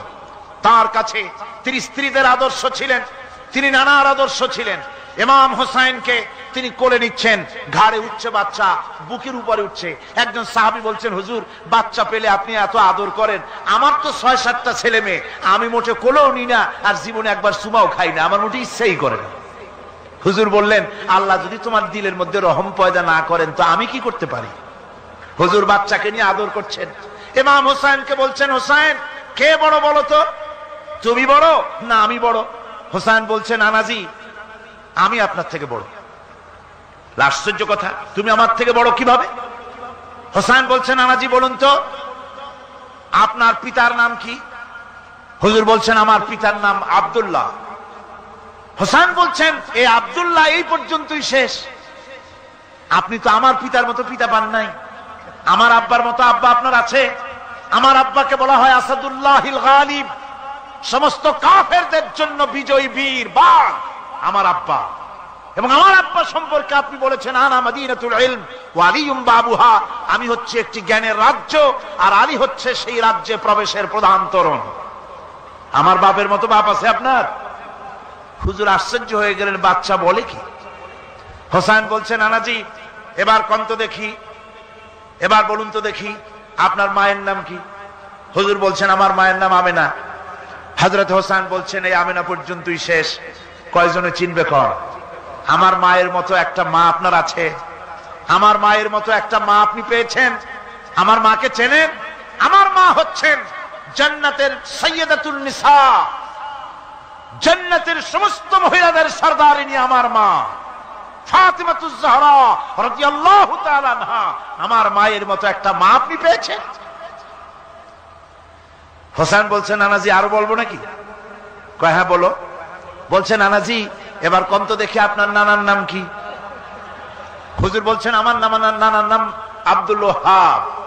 হোসেন বলছেন, এবার আপনি মানুষের কাছে জিজ্ঞেস করেন কয়জন এই আব্দুল ওয়াহাব রয়েছেন? আপনি কি আমার নানার মতো একটা নানা পেয়েছেন? আমার নানাকে আপনি জানেন? আমার নানা সাইয়্যিদুল মুরসালিন আশরাফুল আম্বিয়া রাহমাতুল লিল আলামিন বিশ্বনবী জনাবে মুহাম্মদ রাসূলুল্লাহ সাল্লাল্লাহু আলাইহি ওয়াসাল্লাম।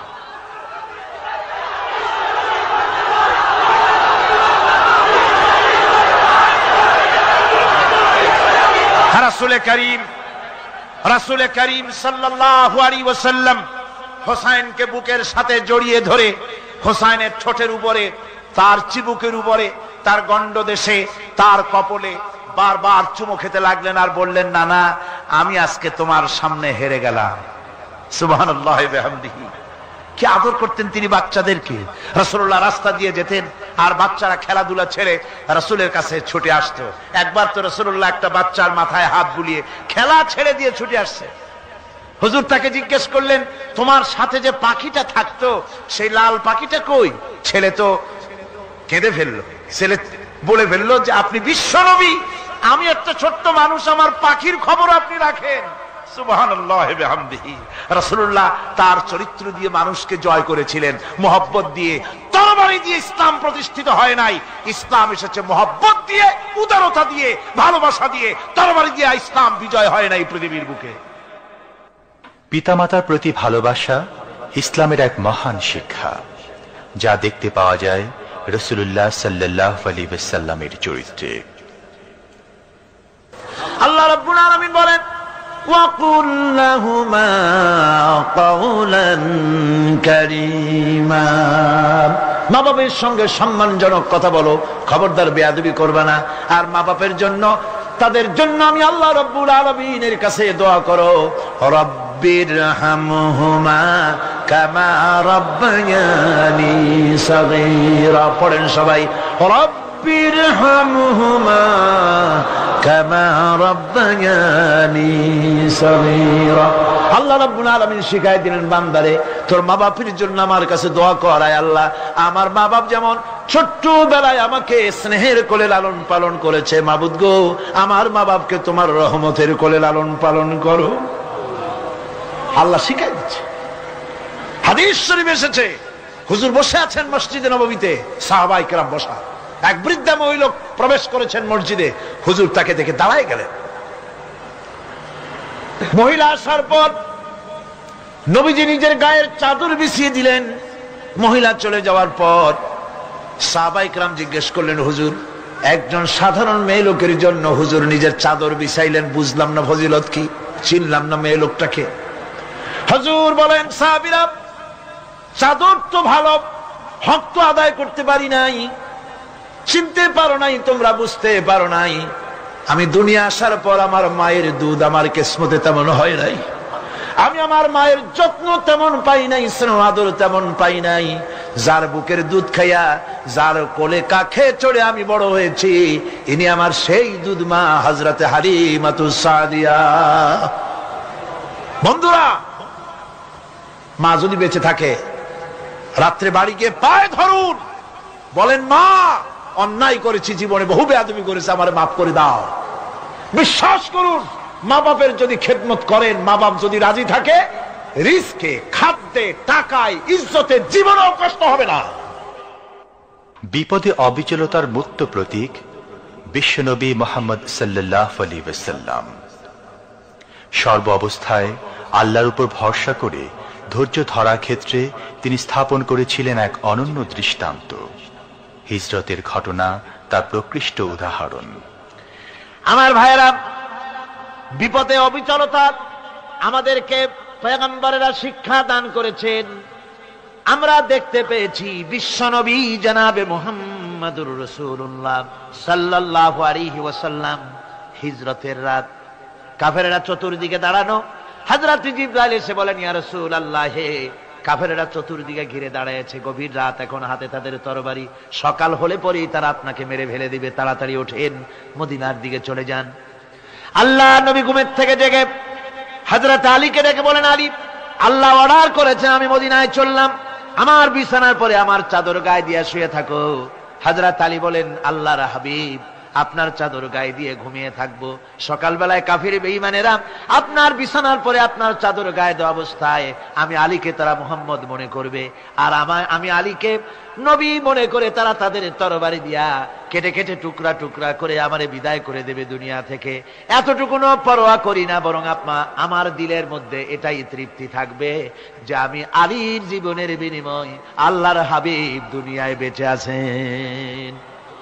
নবীজি ঘরের থেকে বেরোলেন, চতুর্দিকে কাফেররা দাঁড়ানো। আল্লাহ নবী হাতে এক মুষ্টি বালু হাতে নিয়ে শাহাতেল ওযু পড়ে 3 বার দম করে বালুগুলো ছেড়ে দিলেন। বালিগুলি ঘরের চতুর্দিকে কাফেরদের চোখে চলে গেল।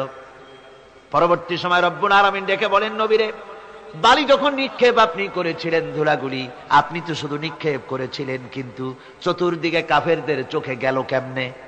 একদিকে মেরেছিলেন, সেই দিকেই তো যাওয়ার কথা ছিল, চতুর্দিকের কাফেরের চোখে চোখে সেগুলো পৌঁছে গেল কেমনে? ওয়ামা রামাইতা ইদ রামাইতা ওয়ালাকিন্নাল্লাহ রামা। আপনি নিক্ষেপ করেন নাই, যখন আপনি নিক্ষেপ করেছিলেন আপনি তো শুধু বালুকণা ছেড়েছেন, আর ওই বালুকণাগুলি ঘরের চতুর্দিকে সব কাফেরদের চোখে পৌঁছবার দায়িত্ব আমার কুদরত গ্রহণ করেছিল। আমার ভাইয়েরা, নবীজি বিপদে, এতগুলি শত্রু তরবারি নিয়ে তিনি বিপদে ধৈর্য হারা হন নাই। আস্তে করে ঘরের থেকে বেরিয়ে হযরত আবু বকরের বাড়িতে গিয়ে হাজির। দরজায় গিয়ে আওয়াজ দিলেন, আবু বকর। অমনি দরজা খুলে গেল। লাব্বাইক ওয়া সাদাইক। হুজুর বলেন, আবু বকর রে, একটা ডাকে কেমনে সাড়া দিলে? তুমি কি ঘুমাইছিলে না? হযরত আবু বকর বলেন, হুজুর আপনি বলেছেন আমাকে নিয়ে হিজরত করবেন, আমি মনে মনে চিন্তা করেছি না জানি কত রাত্রে নবীজি আসেন, উঠতে যদি আমার দেরি হয়ে যায়, নবীজি যদি দরজার কাছে দাঁড়ায় দাঁড়ায় আমারে ডাকাডাকি করে আর আমি যদি ঘুমায় থাকি, তাহলে আল্লাহর নবীর সঙ্গে বেয়াদবি হয়ে যাবে। এই মনে করে বিছানায় না ঘুমাইয়া আপনার গলার আওয়াজ শোনার জন্য এই দরজার সঙ্গে পিঠ লাগাইয়া লাগাইয়া দাঁড়াইয়া ঘুমাচ্ছিলাম। আল্লাহর নবী হযরত আবু বকরকে সঙ্গে করে নিয়ে চললেন মদিনার দিকে, উল্টা পথে রওনা করলেন। বারবার কাবা শরীফের দিকে তাকাতে লাগলেন। বুখারী শরীফে এসেছে, নবীজি বারবার কাবার দিকে তাকিয়ে বলতেছেন, রে কাবা, বড় আশা ছিল তোর কাছে থাকবো, তোর খেদমত করব, কিন্তু তোর নিষ্ঠুর সন্তানেরা তোর কাছে আমারে থাকতে দিল না রে। আল্লাহ নবী মিসফালা দিয়ে জাবালে কেদোয়ার উপর দিয়ে চলে গেলেন জাবালে সুরে। গুহার কাছে যখন গিয়েছেন, হযরত রক্ত হয়ে গেল। হযরত আবু বকর রাদিয়াল্লাহু তাআলা আনহু বলছেন, হুজুর আর উপায় নাই, দিন হয়ে গেল, এখন বুঝি ধরা পড়ে যাব, ওই গুহার মধ্যে গিয়ে আশ্রয় নেই। তবে আপনি দাঁড়ান, গুহার ভিতরে পাহাড়িয়া গুহা, বিচ্ছু থাকতে পারে, সাপ থাকতে পারে, আমি আগে ঢুকি, যদি কোনো হিংস্র প্রাণী থাকে আমার উপর দিয়া আঘাত হয়ে যাক, আল্লাহর নবী হেফাজতে থাকুক। হযরত আবু বকর রাদিয়াল্লাহু তাআলা আনহু গুহার ভিতরে নামলেন। নেমে গুহা সাফ করে হুজুরকে ডাকলেন। হুজুর তাশরীফ ফরমালেন গুহার মধ্যে। হুজুর বলেন, আবু বকর, হেঁটে হেঁটে কষ্ট হয়ে গেছে, তুমি বসো, তোমার উরুর উপরে মাথা রেখে আমি একটু ঘুমায়ে যাই। আল্লাহর হাবিব ঘুমায়ে গেলেন। হযরত আবু বকর লক্ষ্য করে দেখেন চতুর্দিকে অনেকগুলি গর্ত দেখা যায়। এই গর্ত থেকে সাপ আসতে পারে, বিচ্ছু আসতে পারে মনে করে নিজের গায়ের চাদর ছিঁড়ে ছিঁড়ে গর্তগুলি বন্ধ করা শুরু করে দিলেন। কয়েকটা গর্ত বন্ধ করার মতো চাদর আর নাই, পাও দিয়ে চেপে ধরলেন। এক পাহাড়িয়া বিষধর সাপ বেরোবার জন্য চেষ্টা করে বেরোবার পথ খুঁজে না পেয়ে হযরত আবু বকরের পায়ের উপরে দংশন করেছে। বিষের যন্ত্রণায় হযরত আবু বকরের চোখ থেকে পানি দরদর করে পড়ছে। রাসূলুল্লাহর ঘুম ভেঙে গেল। আল্লাহর নবী তাকিয়ে বলেন, আবু বকর, চোখে পানি কেন? বাড়ির কথা বুঝি মনে পড়ে গেছে? হযরত আবু বকর বলেন, ইয়া রাসূলুল্লাহ, আল্লাহর নামে কসম করে বলি, যেই দিন আমি ঈমান এনেছি ওই দিন থেকে আমার মা বাপ, আমার কোলে আমার সন্তান, আমার স্ত্রী, আমার জায়গা জমি ঘর বাড়ি, এমনকি আমার নিজের আত্মার চাইতে হুজুর আপনারে ভালোবাসি বেশি। তাহলে কাঁদো কেন? হযরত আবু বকর বলেন, হুজুর বাড়ির জন্য কাঁদি না, ছেলে পেলের জন্য কাঁদি না, সাপে দংশন করেছে, যন্ত্রণায় কাঁদতেছি। আল্লাহ নবী সঙ্গে সঙ্গে মুখ থেকে থুতু বার করে যন্ত্রণার জায়গায় লাগাই দিলেন। সঙ্গে সঙ্গে যন্ত্রণা বন্ধ হয়ে গেল। হুজুর বললেন, আবু বকর, প্রথম যখন তোমার এই আঘাত করেছিল সাপে, আমাকে কেন তাড়াতাড়ি বলো নাই? এতক্ষণ তো তোমার কষ্ট হতো না। হযরত আবু বকর বলেন, ইয়া রাসূলুল্লাহ, ওটা তো সাপে কাটার যন্ত্রণা, ওই যন্ত্রণায় আমার রক্ত জ্বলতেছে, যন্ত্রণায় যন্ত্রণায় আমার কলেজাটা যদি ফেটেও যেত, আল্লাহর হাবিব আরাম ফরমাচ্ছিলেন, আমি তাকে আরামে বিঘ্ন ঘটাতে পারতাম না। আমার ভাইয়েরা, হযরতে আবু বকর, হযরতে রাসূল দুজন বসে আছেন। এমনি সময় কাফের বেঈমানেরা খুঁজতে খুঁজতে জায়গা মতো এসে গেছে। একজনে বলে ভিতরে আছে, আর একজনে বলে নাই। পায়ের যদি থাকবে তাহলে মাকড়সায় জাল বুনালো কি করে, পাখি ডিম পেড়ে বসে আছে কি করে, তাদের সন্দেহ হতে লাগলো। এর মধ্যে নাই একজন বলে আছে, আর একজন বলে নাই। হযরত আবু বকর ভয়ের চোটে কেঁদে ফেলেছেন, হুজুর আর উপায় নাই।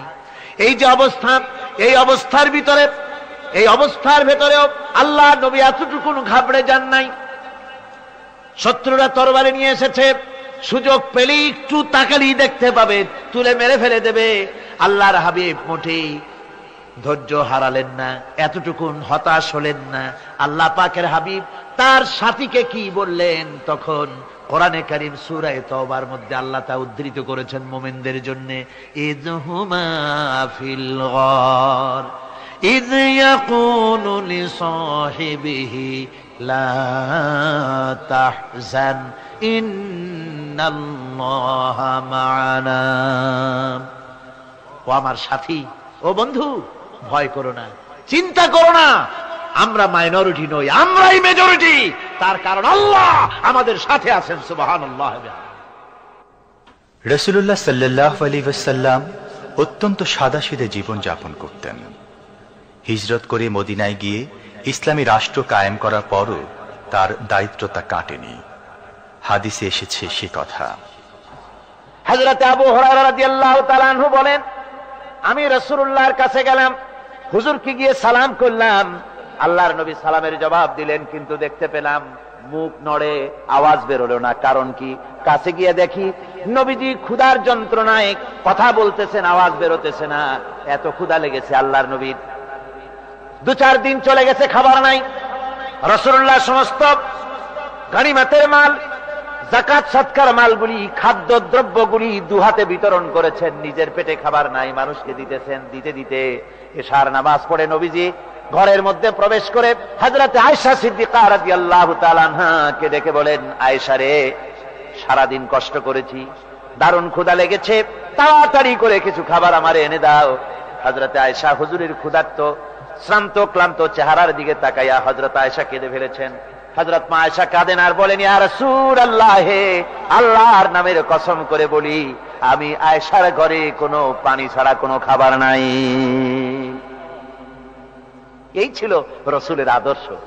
হাদিস শরীফে এসেছে, আল্লাহর নবী বলেন, তোমরা যদি রাষ্ট্রীয় ক্ষমতায় যাও, বাড়ি না থাকলে সরকারি খরচ একটা বাড়ি নিতে পারো। তোমার যদি যানবাহন না থাকে, সরকারি খরচে যানবাহন নিতে পারো। ছেলে মেয়ের কাপড় চোপড়, লেখাপড়া, শিক্ষা চিকিৎসার জন্য যদি না থাকে, তাহলে তুমি সরকার থেকে নিতে পারো।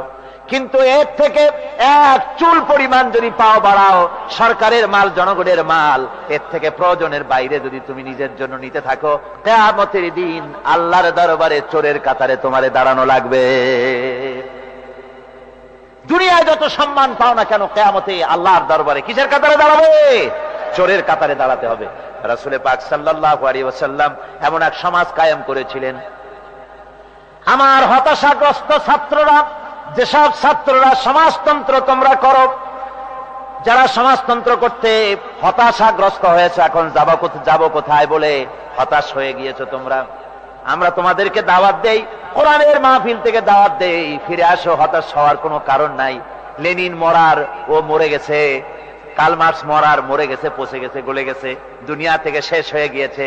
আল্লাহ নবীর নেতৃত্ব, সূর্য যতদিন উঠবে আর ডুববে, নবীজির নেতৃত্ব শেষ হবে না। ওই নেতৃত্বে আসো, রাসূলের নেতৃত্ব মেনে নাও, কোরআনের শাসন মেনে নাও, তাহলেই শান্তি পাবে তোমরা।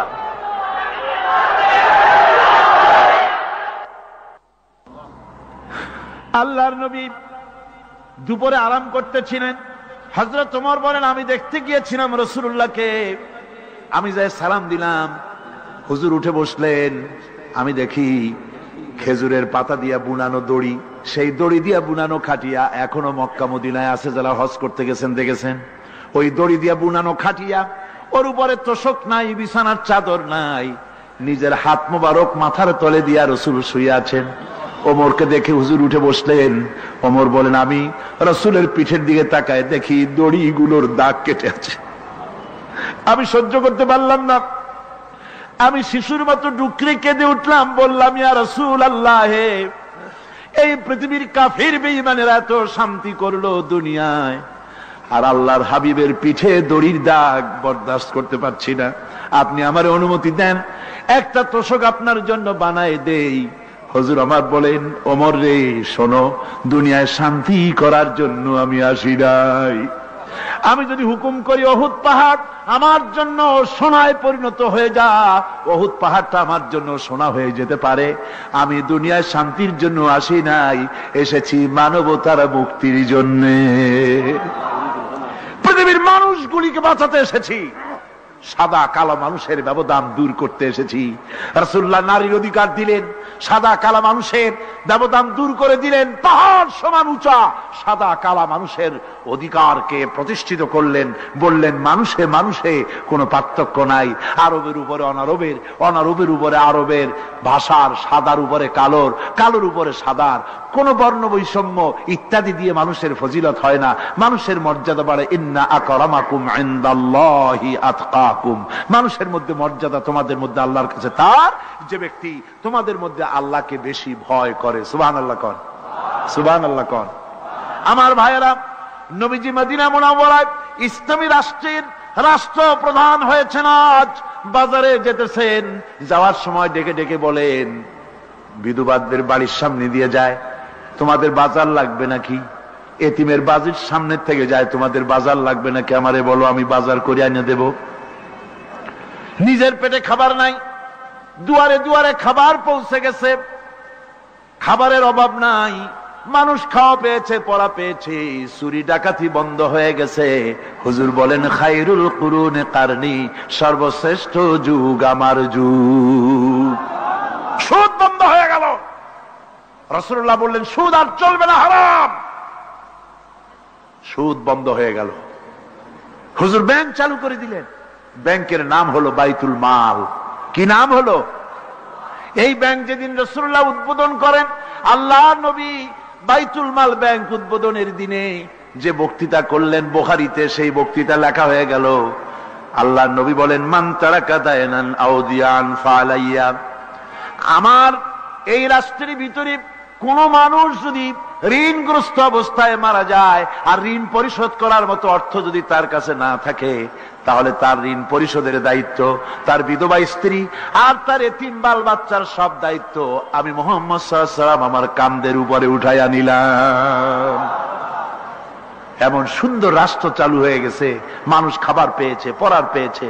বুড়োরা যাদের কাজ নাই, বুড়ো মানুষ কাজ করতে পারে না, তারা বসে বসে খাবারের ব্যবস্থা হয়ে গেছে।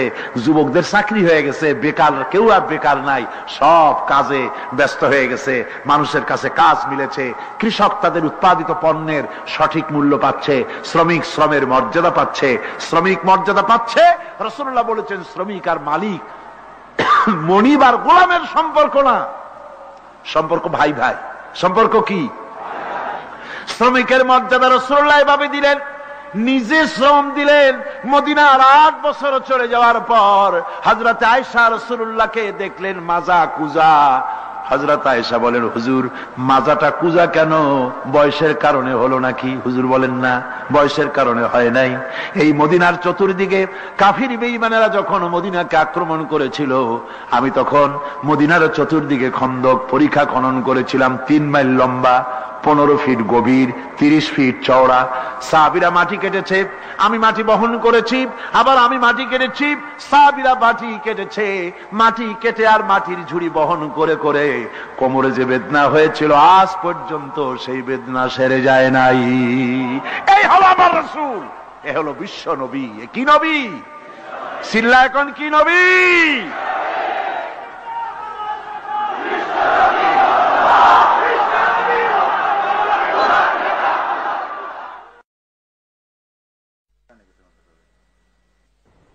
বিসমিল্লাহির রহমানির রহিম। সর্বযুগের সর্বকালের সর্বশ্রেষ্ঠ মহামানব রাহমাতুল্লিল আলামিন হযরত মুহাম্মদ সাল্লাল্লাহু আলাইহি ওয়াসাল্লাম, যার জীবনের প্রতিটি অংশে আছে শিক্ষা, মহান রব্বুল আলামিনের অকৃত্রিম বন্ধু রাসূলুল্লাহ সাল্লাল্লাহু আলাইহি ওয়াসাল্লামের জীবন থেকে শিক্ষা গ্রহণ আমাদের সবারই একান্ত কর্তব্য। এখন আমাদের সামনে রাসূল করিম সাল্লাল্লাহু আলাইহি ওয়াসাল্লামের জীবনের নানা দিক নিয়ে আলোচনা করছেন আন্তর্জাতিক খ্যাতিসম্পন্ন মুফাসসিরে কোরআন ও বিশিষ্ট ইসলামী চিন্তাবিদ হযরত মাওলানা দেলোয়ার হোসাইন সাঈদী। শব্দগ্রহণে মাহসিন সাউন্ড সিস্টেম, প্রযোজনায় সিএইচপি, পরিবেশনায় স্পন্দন অডিও ভিজুয়াল সেন্টার, ঢাকা। আল্লাহ রাব্বুল আলামিন বলেন মা ইয়ানতিকু আনিল হাওয়া ইন হুয়া ইল্লা ওয়াহিয়ুন ইউহা। আমার নবী নফসকে অনুসরণ করে, প্রবৃত্তিকে অনুসরণ করে কোনো কথা বলেন না। আমার নবী যেটা বলেন সেটা হলো ওহী। আমি যা বলতে বলি তাই তিনি বলেন। ওয়ালাউ তাকাওয়ালা আলাইনা বা'দাল আকাবিল। আমার নবী যদি নিজের থেকে বানিয়ে কোন কথা যদি কোরআনের ভিতরে আমার নামে চালায় দিতেন, আমি আল্লাহ রাব্বুল আলামিন আমার নবীর ডান হাতকে চেপে ধরতাম আর তার কণ্ঠ নালীকে আমি আল্লাহ রাব্বুল আলামিন কেটে ফেলে দিতাম। তিনি যা বলেছেন সব কার কথা? আল্লাহ পাকের কথা। তিনি হচ্ছেন গোটা বিশ্বের সর্বশ্রেষ্ঠ চরিত্রের আধার। তার চরিত্রের সার্টিফিকেট আল্লাহ পাক দিচ্ছেন। চরিত্রের সার্টিফিকেট কে দিলেন? আল্লাহ পাক দিয়েছেন। কোরআনে কারীমের মধ্যে আল্লাহ রাব্বুল আলামিন বলেন ওয়া ইন্নাকা লাআলা খুলুকিন আযীম। নবী হে, আপনি হচ্ছেন পুত পবিত্র চরিত্রের উপরে প্রতিষ্ঠিত। সুবহানাল্লাহি ওয়া বিহামদিহি। আপনি শ্রেষ্ঠ চরিত্রের উপরে প্রতিষ্ঠিত। দেখুন রাসূল করিম সাল্লাল্লাহু আলাইহি ওয়াসাল্লাম নবুয়ত পাওয়ার পর যখন তিনি ঘরে প্রবেশ করেছেন, সর্বপ্রথম হযরত জিবরাইলের সঙ্গে জীবনের প্রথম দেখা, ভয় পেয়েছেন, শরীরে জ্বর এসেছে এবং হযরতে খাদিজাকে গিয়ে বলছেন যে আমাকে ঢেকে দাও, আমি ভয় পেয়েছি। হযরতে খাদিজাতুল কুবরা রাদিয়াল্লাহু তাআলা আনহা তিনি রাসূলকে বলছেন, আবুল কাসেম, হে কাসেমের পিতা, আপনার ভয় পাওয়ার কোনো কারণ নাই, আপনাকে জিন বা শয়তান কোনো অনিষ্ট করতে পারে না, কারণ আপনি এতিমদেরকে, মিসকিনদেরকে খেতে দেন, আপনি বিধবাকে আশ্রয় দেন, আপনি প্রতিবেশীর হক আদায় করেন, আপনি আত্মীয়দের হক আদায় করেন। কি সার্টিফিকেট দিচ্ছেন? স্ত্রী তো স্বামীর জন্য ভালোবাসা দিতে পারে, মহব্বত দিতে পারে, জান দিতে পারে, কিন্তু ঈমান তো আনতে পারে না। ঈমান আনা তো এত সহজ ব্যাপার না। কিন্তু রাসূল করিম সাল্লাল্লাহু আলাইহি ওয়াসাল্লাম যখন তাকে তাওহীদের দাওয়াত দিলেন, রিসালাতের দাওয়াত দিলেন এবং বললেন আমি নবী, হযরত খাদিজা এক মুহূর্ত দেরি করেন। হযরতে খাদিজা তার কাছে রাসূলুল্লাহ যখন রিসালাতের দাওয়াত পেশ করলেন, সঙ্গে সঙ্গে হযরত খাদিজা পড়ে নিলেন লা ইলাহা ইল্লাল্লাহু মুহাম্মাদুর রাসূলুল্লাহ। জোরে জোরে পড়েন লা ইলাহা ইল্লাল্লাহ, লা ইলাহা ইল্লাল্লাহ।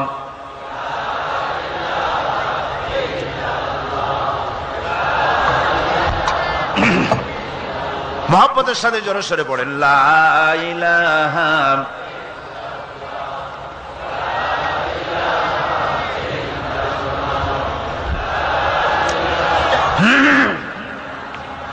লা ইলাহা ইল্লাল্লাহু মুহাম্মাদুর রাসূলুল্লাহ।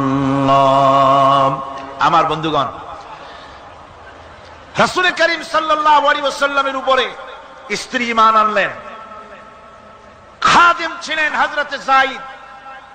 খাদেম তো তার প্রভুর জন্য জান দিতে পারে, মাল দিতে পারে, মহব্বত করতে পারে, সব পারে। খাদেম ঈমান আনতে পারে না, যেহেতু খাদেমের কাছে তার সাহেবের ইনস এন্ড আউট, তার ভেতর বাইরে সবকিছুই পরিষ্কার থাকে। হযরতে রাসূলের খাদেম ছিলেন হযরতে যায়েদ। হযরত যায়েদ তার উপরে যখন 15 বছর খাদেম ছিলেন রাসূলুল্লাহ, হুজুর যখন তার কাছে দাওয়াত পেশ করলেন, যখন রিসালাতের দাওয়াত পেশ করলেন, তাওহীদের দাওয়াত দিলেন, খাদেম যায়েদ একটু চিন্তা করলেন না, সাথে সাথে পড়লেন লা ইলাহা ইল্লাল্লাহু মুহাম্মাদুর রাসূলুল্লাহ। রাসূলের বন্ধু ছিলেন হযরত আবু বকর সিদ্দিক রাদিয়াল্লাহু তাআলা আনহু।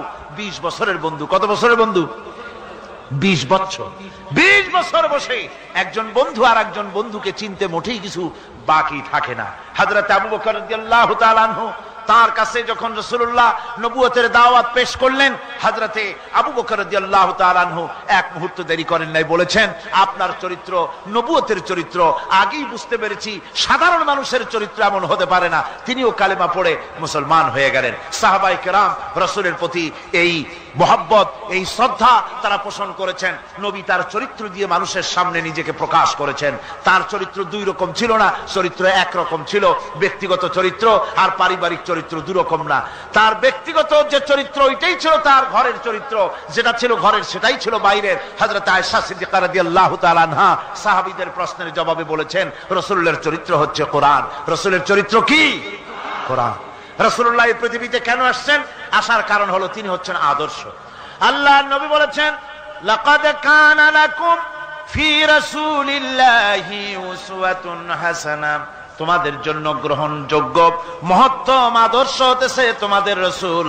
তোমাদের রাসূলের ভিতরে তোমাদের আদর্শ রয়েছে, তার কাছ থেকে তোমরা আদর্শ গ্রহণ করো। তিনি এতিমের আদর্শ, শিশুর আদর্শ, কিশোরদের আদর্শ, যুবকের আদর্শ, তরুণের আদর্শ, বৃদ্ধের আদর্শ, পিতার আদর্শ, নানার আদর্শ, স্বামীর আদর্শ, সেনাপতির আদর্শ, শ্রমিকের আদর্শ, রাষ্ট্রপ্রধানেরও সকলের জন্য আদর্শ। যেই যুগে বেহায়াপনার উলঙ্গপনা দিয়েছিল সমাজ ভর্তি, আল্লাহর ঘর তাওয়াফ করে নারী আর পুরুষেরা উলঙ্গ হয়ে, সেই যুগে রাসূলুল্লাহ যখন কাবা শরীফ রিকনস্ট্রাকশন হচ্ছিল, পুনর্নির্মাণ হচ্ছিল, তখন তিনি বহন করছিলেন পাথরগুলি মাথায় করে। তার চাচা তাকে বললেন, তোমার তো বড্ড কষ্ট হচ্ছে, তুমি এখন এইটাকে ঘাড়ের উপরে, লুঙ্গিটা খুলা ঘাড়ের উপরে রেখে তারপর এটা বহন করো। হুজুর যখন লুঙ্গির গিরায় হাত দিয়েছেন খুলবেন এই চিন্তা করে, ঘাড়ের উপরে রেখে পাথর বহন করবেন, লুঙ্গির গিটে হাত দিয়েছেন, খোলেন নাই। লুঙ্গির গিটের উপরে হাত রেখে তিনি চিন্তা করলেন, এতগুলি লোকের সামনে কাপড়টা খুললে পরে কি শরম হবে। কাপড় তো খোলেনি নাই, শুধু খুললে পরে কি লজ্জা হবে। এই আগাম শরমের অনুভূতিতে মুহাম্মদ সাল্লাল্লাহু আলাইহি ওয়াসাল্লাম বেহুশ হয়ে জমিনের উপরে পড়ে গিয়েছেন। আদর্শ কাকে বলে? শিশুর আদর্শ, কিশোরের আদর্শ, স্বামীর আদর্শ, পিতার আদর্শ, নানার আদর্শ, গোটা পৃথিবীর সমস্ত মানুষের আদর্শ রাসূল করিম সাল্লাল্লাহু আলাইহি ওয়াসাল্লাম। তার কাছে তিনি স্ত্রীদের আদর্শ ছিলেন, তিনি নানার আদর্শ ছিলেন। ইমাম হোসেনকে তিনি কোলে নিচ্ছেন, ঘাড়ে উঠছে বাচ্চা, বুকের উপরে উঠছে। একজন সাহাবী বলছেন, হুজুর বাচ্চা পেলে আপনি এত আদর করেন, আমার তো ৬-৭টা ছেলে মেয়ে, আমি মোটে কোলেও নি না, আর জীবনে একবার সুমাও খাই না, আমার মোটে ইচ্ছাই করে না। হুজুর বললেন, আল্লাহ যদি তোমার দিলের মধ্যে রহম পয়দা না করেন তো আমি কি করতে পারি। হুজুর বাচ্চাকে নিয়ে আদর করছেন। ইমাম হোসেনকে বলছেন, হোসেন কে বড় বলো তো, তুমি বড় না আমি বড়? হোসেন বলছেন, নানাজি আমি আপনার থেকে বড়। আশ্চর্য কথা, তুমি আমার থেকে বড় কিভাবে? হোসেন বলছেন, নানাজি বলুন তো আপনার পিতার নাম কি? হুজুর বলছেন, আমার পিতার নাম আব্দুল্লাহ। হোসেন বলছেন, এই আব্দুল্লাহ এই পর্যন্তই শেষ, আপনি তো আমার পিতার মতো পিতা পান নাই, আমার আব্বার মতো আব্বা আপনার আছে। আমার আব্বাকে বলা হয় আসাদুল্লাহিল গালিব, সমস্ত কাফেরদের জন্য বিজয়ী বীর বাঘ আমার আব্বা। এবং আমার আব্বা সম্পর্কে আপনি বলেছেন, আনা মাদিনাতুল ইলম ওয়া আলিয়ুম বাবুহা, আমি হচ্ছে একটি জ্ঞানের রাজ্য আর আলী হচ্ছে সেই রাজ্যে প্রবেশের প্রধান তোরণ। আমার বাপের মতো বাপ আছে আপনার? হুজুর আশ্চর্য হয়ে গেলেন, বাচ্চা বলে কি? হোসেন বলছেন, নানাজি এবার কোন তো দেখি, এবার বলুন তো দেখি আপনার মায়ের নাম কি? হুজুর বলছেন, আমার মায়ের নাম আমেনা। হযরত হোসেন বলছেন, এই আমেনা পর্যন্তই শেষ, কয়জনে চিনবে কর? আমার মায়ের মতো একটা মা আপনার আছে? আমার মায়ের মতো একটা মা আপনি পেয়েছেন? আমার মাকে চেনেন? আমার মা হচ্ছেন জান্নাতের সাইয়্যিদাতুন নিসা, জান্নাতের সমস্ত মহিলাদের সরদারিনী আমার মা ফাতিমাতুজ জাহরা রাদিয়াল্লাহু তাআলা আনহা। আমার মায়ের মতো একটা মা আপনি পেয়েছেন? হোসেন বলছেন, নানাজি আরো বলবো নাকি? কয় হ্যাঁ বলো। বলছেন, নানাজি এবার কোন তো দেখি আপনার নানার নাম কি? হুজুর বলছেন, আমার নানার নাম আব্দুল ওয়াহাব। হোসেন বলছেন, এবার আপনি মানুষের কাছে জিজ্ঞেস করেন কয়জন এই আব্দুল ওয়াহাব রয়েছেন? আপনি কি আমার নানার মতো একটা নানা পেয়েছেন? আমার নানাকে আপনি জানেন? আমার নানা সাইয়্যিদুল মুরসালিন, আশরাফুল আম্বিয়া, রাহমাতুল লিল আলামিন, বিশ্বনবী জনাবে মুহাম্মদ রাসূলুল্লাহ সাল্লাল্লাহু আলাইহি ওয়াসাল্লাম।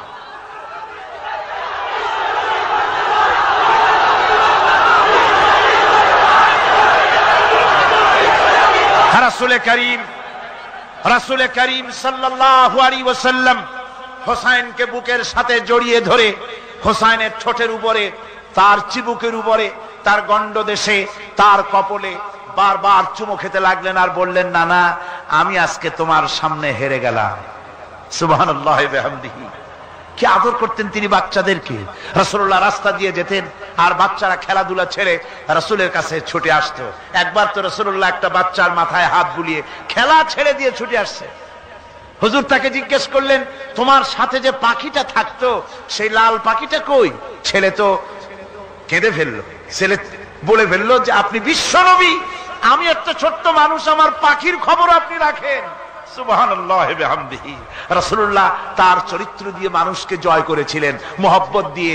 তরবারি দিয়ে ইসলাম প্রতিষ্ঠিত হয় নাই, ইসলাম এসেছে মহব্বত দিয়ে, উদারতা দিয়ে, ভালোবাসা দিয়ে। তরবারি দিয়ে ইসলাম বিজয় হয় নাই পৃথিবীর বুকে। পিতামাতার প্রতি ভালোবাসা ইসলামের এক মহান শিক্ষা, যা দেখতে পাওয়া যায় রাসূলুল্লাহ সাল্লাল্লাহু আলাইহি ওয়াসাল্লামের চরিত্রে। আল্লাহ রাব্বুল আলামিন বলেন, وَقُلْ لَهُمَا قَوْلًا كَرِيمًا। মা বাবার সঙ্গে সম্মানজনক কথা বলো, খবরদার বেয়াদবি করবে না। আর মা বাপের জন্য তাদের জন্য আমি আল্লাহ রাব্বুল আলামিনের কাছে দোয়া করো, রব্বিরহামহুমা কামা রাব্বায়ানি সাগীরা। পড়েন সবাই, রব্বিরহামহুমা কামা রাব্বায়ানি সাগীরা। আল্লাহ রাব্বুল আলামিন শিখায় দিলেন বান্দারে, তোর মা বাপের জন্য আমার কাছে দোয়া কর, আয় আল্লাহ আমার মা বাপ যেমন ছোট্ট বেলায় আমাকে স্নেহের কোলে লালন পালন করেছে, মাবুদ গো আমার মা বাপকে তোমার রহমতের কোলে লালন পালন করো। আল্লাহ শিখাই দিচ্ছে। হাদিস শরীফ এসেছে, হুজুর বসে আছেন মসজিদে নববীতে, সাহাবায়ে কেরাম বসা, এক বৃদ্ধা মহিলা প্রবেশ করেছেন মসজিদে, হুজুর তাকে দেখে দাঁড়ায় গেলেন। মহিলা আসার পর নবীজি নিজের গায়ের চাদর বিছিয়ে দিলেন। মহিলা চলে যাওয়ার পর সাহাবায়ে কেরাম জিজ্ঞেস করলেন, হুজুর একজন সাধারণ মেয়ে লোকের জন্য হুজুর নিজের চাদর বিছাইলেন, বুঝলাম না ফজিলত কি, চিনলাম না মেয়ে লোকটাকে। হুজুর বলেন, সাহাবীরা চাদর তো ভালো, হক তো আদায় করতে পারি নাই, চিনতে পারো নাই, তোমরা বুঝতে পারো নাই, আমি দুনিয়া আসার পর আমার মায়ের দুধ আমার কিসমতে তেমন হয় নাই, আমি আমার মায়ের যত্ন তেমন পাই নাই, স্নেহ আদর তেমন পাই নাই। যার বুকের দুধ খাইয়া, যার কোলে কাখে চড়ে আমি বড় হয়েছি, ইনি আমার সেই দুধ মা হযরতে হালিমাতুস সাদিয়া। বন্ধুরা, মা যদি বেঁচে থাকে রাত্রে বাড়ি গিয়ে পায়ে ধরুন, বলেন মা অন্যায় করেছি, জীবনে বহু বেয়াদবি করেছি, আমার মাফ করে দাও। বিশ্বাস করুন, মা বাপের যদি খেদমত করেন, মা বাপ যদি রাজি থাকে, রিজকে, খাদ্যে, টাকায়, ইজ্জতে জীবনেও কষ্ট হবে না। বিপদে অবিচলতার মুক্ত প্রতীক বিশ্বনবী মুহাম্মদ সাল্লাল্লাহু আলাইহি ওয়াসাল্লাম। সর্ব অবস্থায় আল্লাহর উপর ভরসা করে ধৈর্য ধরার ক্ষেত্রে তিনি স্থাপন করেছিলেন এক অনন্য দৃষ্টান্ত। হিজরতের ঘটনা তার প্রকৃষ্ট উদাহরণ। আমার ভাইয়েরা, বিপদে অবিচলতা আমাদেরকে পয়গম্বরেরা শিক্ষা দান করেছেন। আমরা দেখতে পেয়েছি বিশ্বনবী জনাবে মুহাম্মদুর রাসূলুল্লাহ সাল্লাল্লাহু আলাইহি ওয়াসাল্লাম হিজরতের রাত, কাফেররা চতুর্দিকে দাঁড়ানো, হযরত জিবরাইল এসে বলেন, ইয়া রাসূলুল্লাহ, হে কাফেররা চতুর্দিকে ঘিরে দাঁড়িয়েছে, গভীর রাত, এখন হাতে তাদের তরবারি, সকাল হলে পরেই তারা আপনাকে মেরে ফেলে দিবে, তাড়াতাড়ি ওঠেন, মদিনার দিকে চলে যান। আল্লাহ নবী ঘুমের থেকে জেগে হযরত আলীকে ডেকে বলেন, আলী, আল্লাহ অর্ডার করেছেন আমি মদিনায় চললাম, আমার বিছানার পরে আমার চাদর গায়ে দিয়ে শুয়ে থাকো। হযরত আলী বলেন, আল্লাহর হাবিব, আপনার চাদর গায়ে দিয়ে ঘুমিয়ে থাকবো, সকালবেলায় কাফির বেঈমানেরা আপনার বিছানার পরে আপনার চাদর গায়ে দেওয়া অবস্থায় আমি আলীকে তারা মুহাম্মদ মনে করবে, আর আমি আলীকে নবী মনে করে তারা তাদের তরবারি দিয়া কেটে কেটে টুকরা টুকরা করে আমারে বিদায় করে দেবে দুনিয়া থেকে। এতটুকুনো পরোয়া করি না, বরং আমার দিলের মধ্যে এটাই তৃপ্তি থাকবে যে আমি আলীর জীবনের বিনিময় আল্লাহর হাবিব দুনিয়ায় বেঁচে আছেন। নবীজি ঘরের থেকে বেরোলেন, চতুর্দিকে কাফেররা দাঁড়ানো। আল্লাহ নবী হাতে এক মুষ্টি বালু হাতে নিয়ে শাহাতেল ওযু পড়ে 3 বার দম করে বালুগুলো ছেড়ে দিলেন। বালিগুলি ঘরের চতুর্দিকে কাফেরদের চোখে চলে গেল।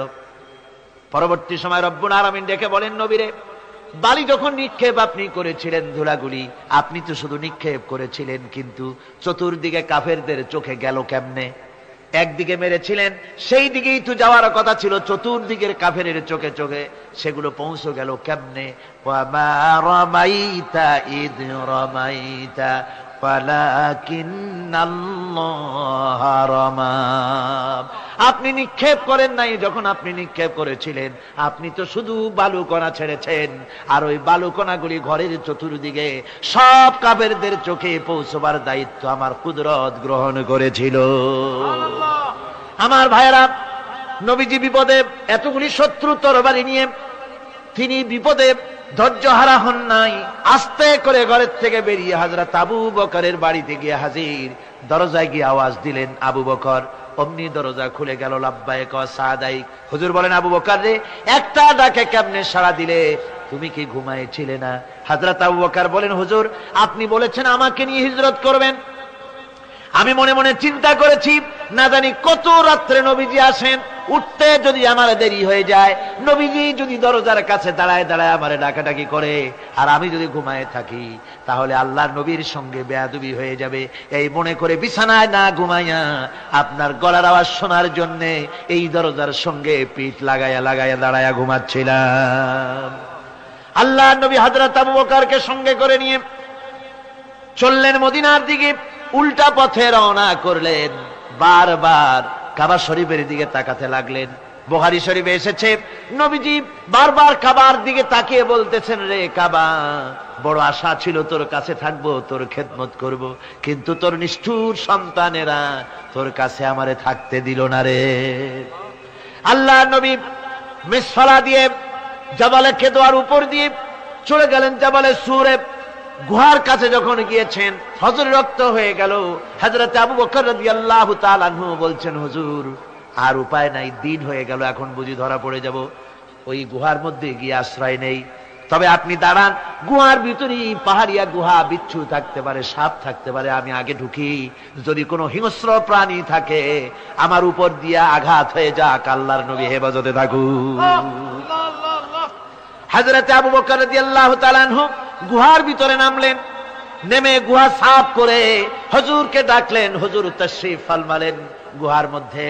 হুজুর বলেন, আবু বকর, হেঁটে হেঁটে কষ্ট হয়ে গেছে, তুমি বসো, তোমার উরুর উপরে মাথা রেখে আমি একটু ঘুমায়ে যাই।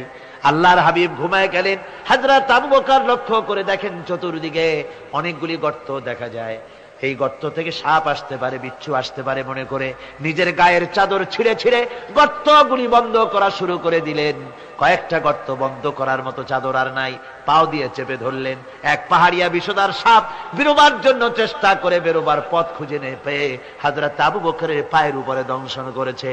বিষের যন্ত্রণায় হযরত আবু বকরের চোখ থেকে পানি দরদর করে পড়ছে। রাসূলুল্লাহর ঘুম ভেঙে গেল। আল্লাহর নবী তাকিয়ে বলেন, আবু বকর, চোখে পানি কেন? বাড়ির কথা বুঝি মনে পড়ে গেছে? হযরত আবু বকর বলেন, ইয়া রাসূলুল্লাহ, আল্লাহর নামে কসম করে বলি, যেই দিন আমি ঈমান এনেছি ওই দিন থেকে আমার মা বাপ, আমার কোলে আমার সন্তান, আমার স্ত্রী, আমার জায়গা জমি ঘর বাড়ি, এমনকি আমার নিজের আত্মার চাইতে হুজুর আপনারে ভালোবাসি বেশি। তাহলে কাঁদো কেন? হযরত আবু বকর বলেন, হুজুর বাড়ির জন্য কাঁদি না, ছেলে পেলের জন্য কাঁদি না, সাপে দংশন করেছে, যন্ত্রণায় কাঁদতেছি।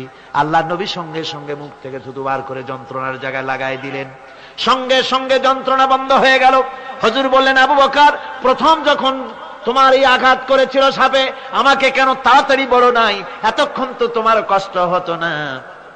হযরত আবু বকর বলেন, ইয়া রাসূলুল্লাহ, ওটা তো সাপে কাটার যন্ত্রণা, ওই যন্ত্রণায় আমার রক্ত জ্বলতেছে, যন্ত্রণায় যন্ত্রণায় আমার কলেজাটা যদি ফেটেও যেত, আল্লাহর হাবিব আরাম ফরমাচ্ছিলেন, আমি তাকে আরামে বিঘ্ন ঘটাতে পারতাম না। আমার ভাইয়েরা, হযরতে আবু বকর, হযরতে রাসূল দুজন বসে আছেন। এমনি সময় কাফের বেঈমানেরা খুঁজতে খুঁজতে জায়গা মতো এসে গেছে। একজনে বলে ভিতরে আছে, আর একজনে বলে নাই। পায়ের যদি থাকবে তাহলে মাকড়সায় জাল বুনালো কি করে, পাখি ডিম পেড়ে বসে আছে কি করে, তাদের সন্দেহ হতে লাগলো। এর মধ্যে নাই একজন বলে আছে আর একজন বলে নাই। হযরত আবু বকর ভয়ের চোটে কেঁদে ফেলেছেন, হুজুর আর উপায় নাই। এই যে অবস্থা, এই অবস্থার ভিতরে, এই অবস্থার ভেতরেও আল্লাহ নবী এতটুকু ঘাবড়ে যান নাই। শত্রুরা তরবারি নিয়ে এসেছে, সুযোগ পেলেই একটু তাকালেই দেখতে পাবে, তুলে মেরে ফেলে দেবে। আল্লাহর হাবিব মোটেই ধৈর্য হারালেন না, এতটুকু হতাশ হলেন না। আল্লাহ পাকের হাবিব তার সাথীকে কি বললেন? তখন কোরআনে কারীম সূরা তাওবার মধ্যে আল্লাহ তা উদ্ধৃত করেছেন মুমিনদের জন্য, ইযহুমা ফিল গার ইয ইয়াকুলু লিসাহিবিহি লা তাহজান ইন্নাল্লাহা মা'ানা। ও আমার সাথী, ও বন্ধু, ভয় করো না, চিন্তা করো না, আমরা মাইনরিটি নই, আমরাই মেজরিটি। তার কারণ আল্লাহ আমাদের সাথে আছেন। সুবহানাল্লাহ। রাসূলুল্লাহ সাল্লাল্লাহু আলাইহি ওয়াসাল্লাম অত্যন্ত সাদাসিধে জীবন যাপন করতেন। হিজরত করে মদিনায় গিয়ে ইসলামী রাষ্ট্র কায়েম করার পরও তার দায়িত্বটা কাটেনি। হাদিসে এসেছে সে কথা।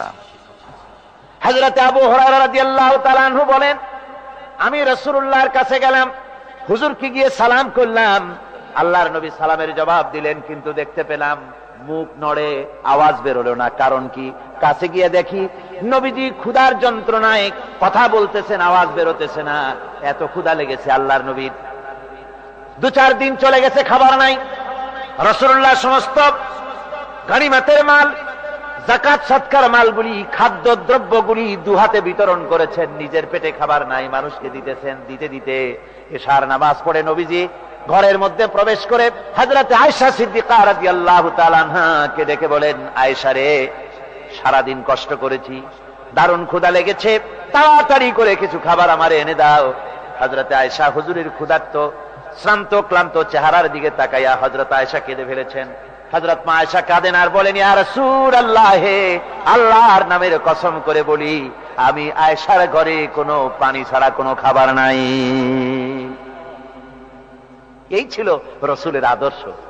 হাদিস শরীফে এসেছে, আল্লাহর নবী বলেন, তোমরা যদি রাষ্ট্রীয় ক্ষমতায় যাও, বাড়ি না থাকলে সরকারি খরচ একটা বাড়ি নিতে পারো। তোমার যদি যানবাহন না থাকে, সরকারি খরচে যানবাহন নিতে পারো। ছেলে মেয়ের কাপড় চোপড়, লেখাপড়া, শিক্ষা চিকিৎসার জন্য যদি না থাকে, তাহলে তুমি সরকার থেকে নিতে পারো। কিন্তু এর থেকে এক চুল পরিমাণ যদি পাও বাড়াও, সরকারের মাল জনগণের মাল, এর থেকে প্রয়োজনের বাইরে যদি তুমি নিজের জন্য নিতে থাকো, কিয়ামতের দিন আল্লাহর দরবারে চোরের কাতারে তোমারে দাঁড়ানো লাগবে।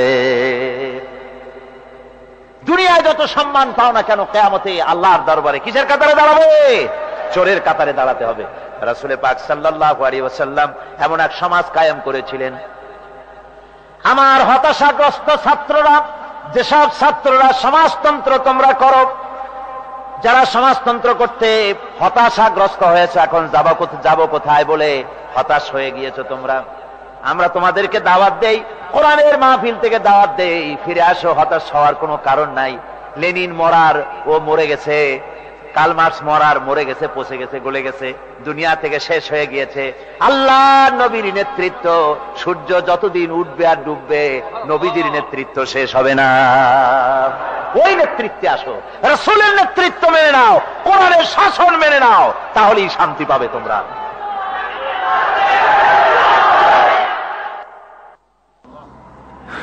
আল্লাহর নবী দুপুরে আরাম করতেছিলেন। হযরত ওমর বলেন, আমি দেখতে গিয়েছিলাম রাসূলুল্লাহকে, আমি যাই সালাম দিলাম, হুজুর উঠে বসলেন। আমি দেখি খেজুরের পাতা দিয়া বুনানো দড়ি, সেই দড়ি দিয়া বুনানো খাটিয়া এখনো মক্কা মদিনায় আছে, যারা হজ করতে গেছেন দেখেছেন। ওই দড়ি দিয়া বুনানো খাটিয়া, ওর উপরে তোশক নাই, বিছানার চাদর নাই, নিজের হাত মোবারক মাথার তলে দিয়া রাসূল শুয়ে আছেন। ওমরকে দেখে হুজুর উঠে বসলেন। ওমর বলেন, আমি রাসূলের পিঠের দিকে তাকায় দেখি দড়িগুলোর দাগ কেটে আছে। আমি সহ্য করতে পারলাম না, আমি শিশুর মতো ডুকরে কেঁদে উঠলাম, বললাম, ইয়া রাসূলুল্লাহ, এই পৃথিবীর কাফির বেঈমানেরা এত শান্তি করলো দুনিয়ায়, আর আল্লাহর হাবিবের পিঠে দড়ির দাগ বরদাস্ত করতে পারছি না। আপনি আমার অনুমতি দেন, একটা তোশক আপনার জন্য বানায় দেই। হুজুর আমার বলেন, ওমর রে, শোনো, দুনিয়ায় শান্তি করার জন্য আমি আসি নাই। আমি যদি হুকুম করি উহুদ পাহাড় আমার জন্য সোনায় পরিণত হয়ে যা, উহুদ পাহাড়টা আমার জন্য সোনা হয়ে যেতে পারে।